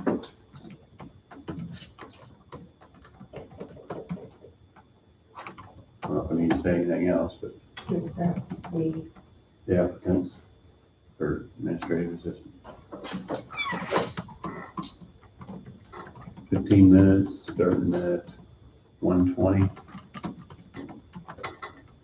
Well, you got to sign your motion first. Did you move? I'll move. I'll second. Okay. Any discussion? I lost track of where you was at. I did too, actually. It's been too long a day already, so. All in favor? Aye. Aye. We went at 1:20. On You said for 15 minutes? Yes.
35.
Really? That's some comments.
Well, that, I've got Donna set up times to interview these 3 applicants next week, starting at 1. When next Sunday? Yeah. I mean, everybody says their Mondays aside, right? I mean, I do. So. We'll start one, we'll just do 30-minute intervals and then give us a 20-minute break in between, or something like that. How much time you setting up? 30 minutes? Yeah, probably even 30 and 10 would probably work. Yeah. That's it. Where you want to be. That's all I have. Depending on how much is on the agenda next week, if Lisa is coming, I just don't want you to end up moving into that time. And here we are today, and Yeah. there was a lengthy discussion about the compensation study, and if she's here, that may lead into, I don't know how much time. Just FYI. We can move it to 2 o'clock. We can move to 2. 2 and put 10 minutes in between. Yeah, 2, yeah. That person could set it up at 1, 30 and 10. And since they're all in the house, we could move the first one. Could move them back if we have to. So That first gives us a little one bit at of 2. flexibility. Yeah. 30 minutes and 10 minutes between. Should work. But I got to skip out next week at 4 o'clock. I don't have no choice next week. That'll work. Lindsay, Yes. you have something for us? Yeah, I wanted to update you on, some changes that are happening in the Public Health Emergency Preparedness Program. That's what Carl's old position used to be before he left for emergency management. That position was funded 40% out of our local BEP grant and 50% out of a regional BEP grant, or 50% of the position was the regional BEP grant, and then 10% emergency management to meet some exercise evaluation criteria for Russell's office. So now that Carl is gone, I asked our 7 other regional partners if they were interested in the grant, the regional part of the grant. And Lyon County has expressed interest and looks like they will be taking that part back. So that leaves my position no longer a full-time position. So it puts it at 16 hours a week, more if Carl still wants to maintain the exercise evaluation criteria that he used to fulfill in that role. I haven't spoken with him about that yet, but I'm anticipating that might not be necessary now that he's moved over there. So I just wanted you all to be aware of that it will shrink my position and maybe make it a little harder to find somebody. So I did have that job description. I did give that to Donna last week. I know she had some further questions for me, so you might not have seen it yet. But I removed all of the regional parts out of it and just put it back to the local parts. And so I think it might be best at this time if we look at contracting for that position. That's what we used to do in the past.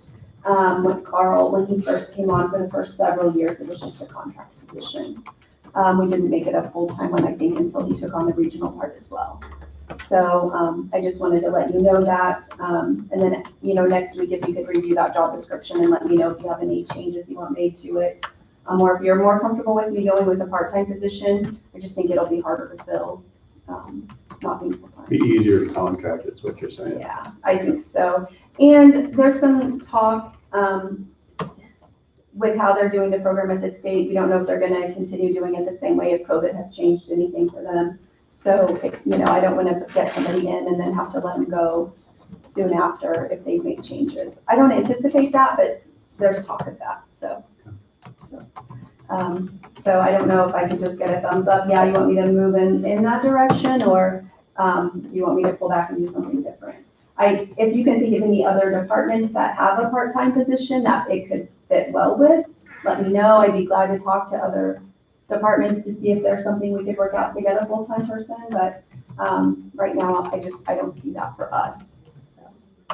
Good. Okay. I'm fine with it. All right. Well, thank you guys very much. Have a good rest of your day. You too. You too. Thanks. You have anything? Just that, remember Friday is at 1 is the Williams fence viewing. This Everybody, yeah, this Friday, and, you guys have everything you need, right?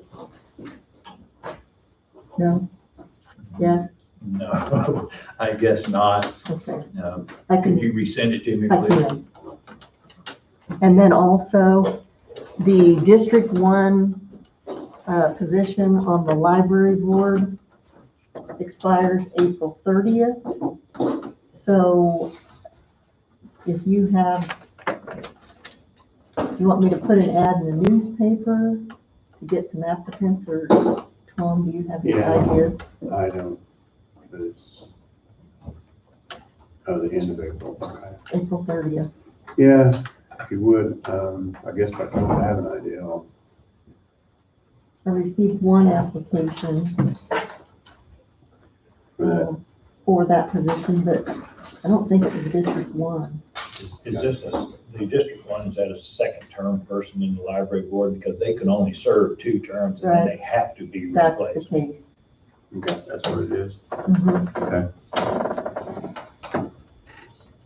I'll be So do you thinking, want me to go ahead and yeah, put an ad in the paper for that? yeah, and then I think it's somebody else tell them Okay. to That's all fill I out have. the application, I guess. Is the zoning board meeting tomorrow? No, Wednesday? Or did it cancel because? I there don't wasn't know, I anything haven't there? heard, but I'll check with Heidi. I think maybe it's canceled because there wasn't any new applicants or whatever, Okay. but new business maybe. So I'll scratch that off. Anything else? Nope. Anybody got anything else? No. We'll adjourn at 1:44.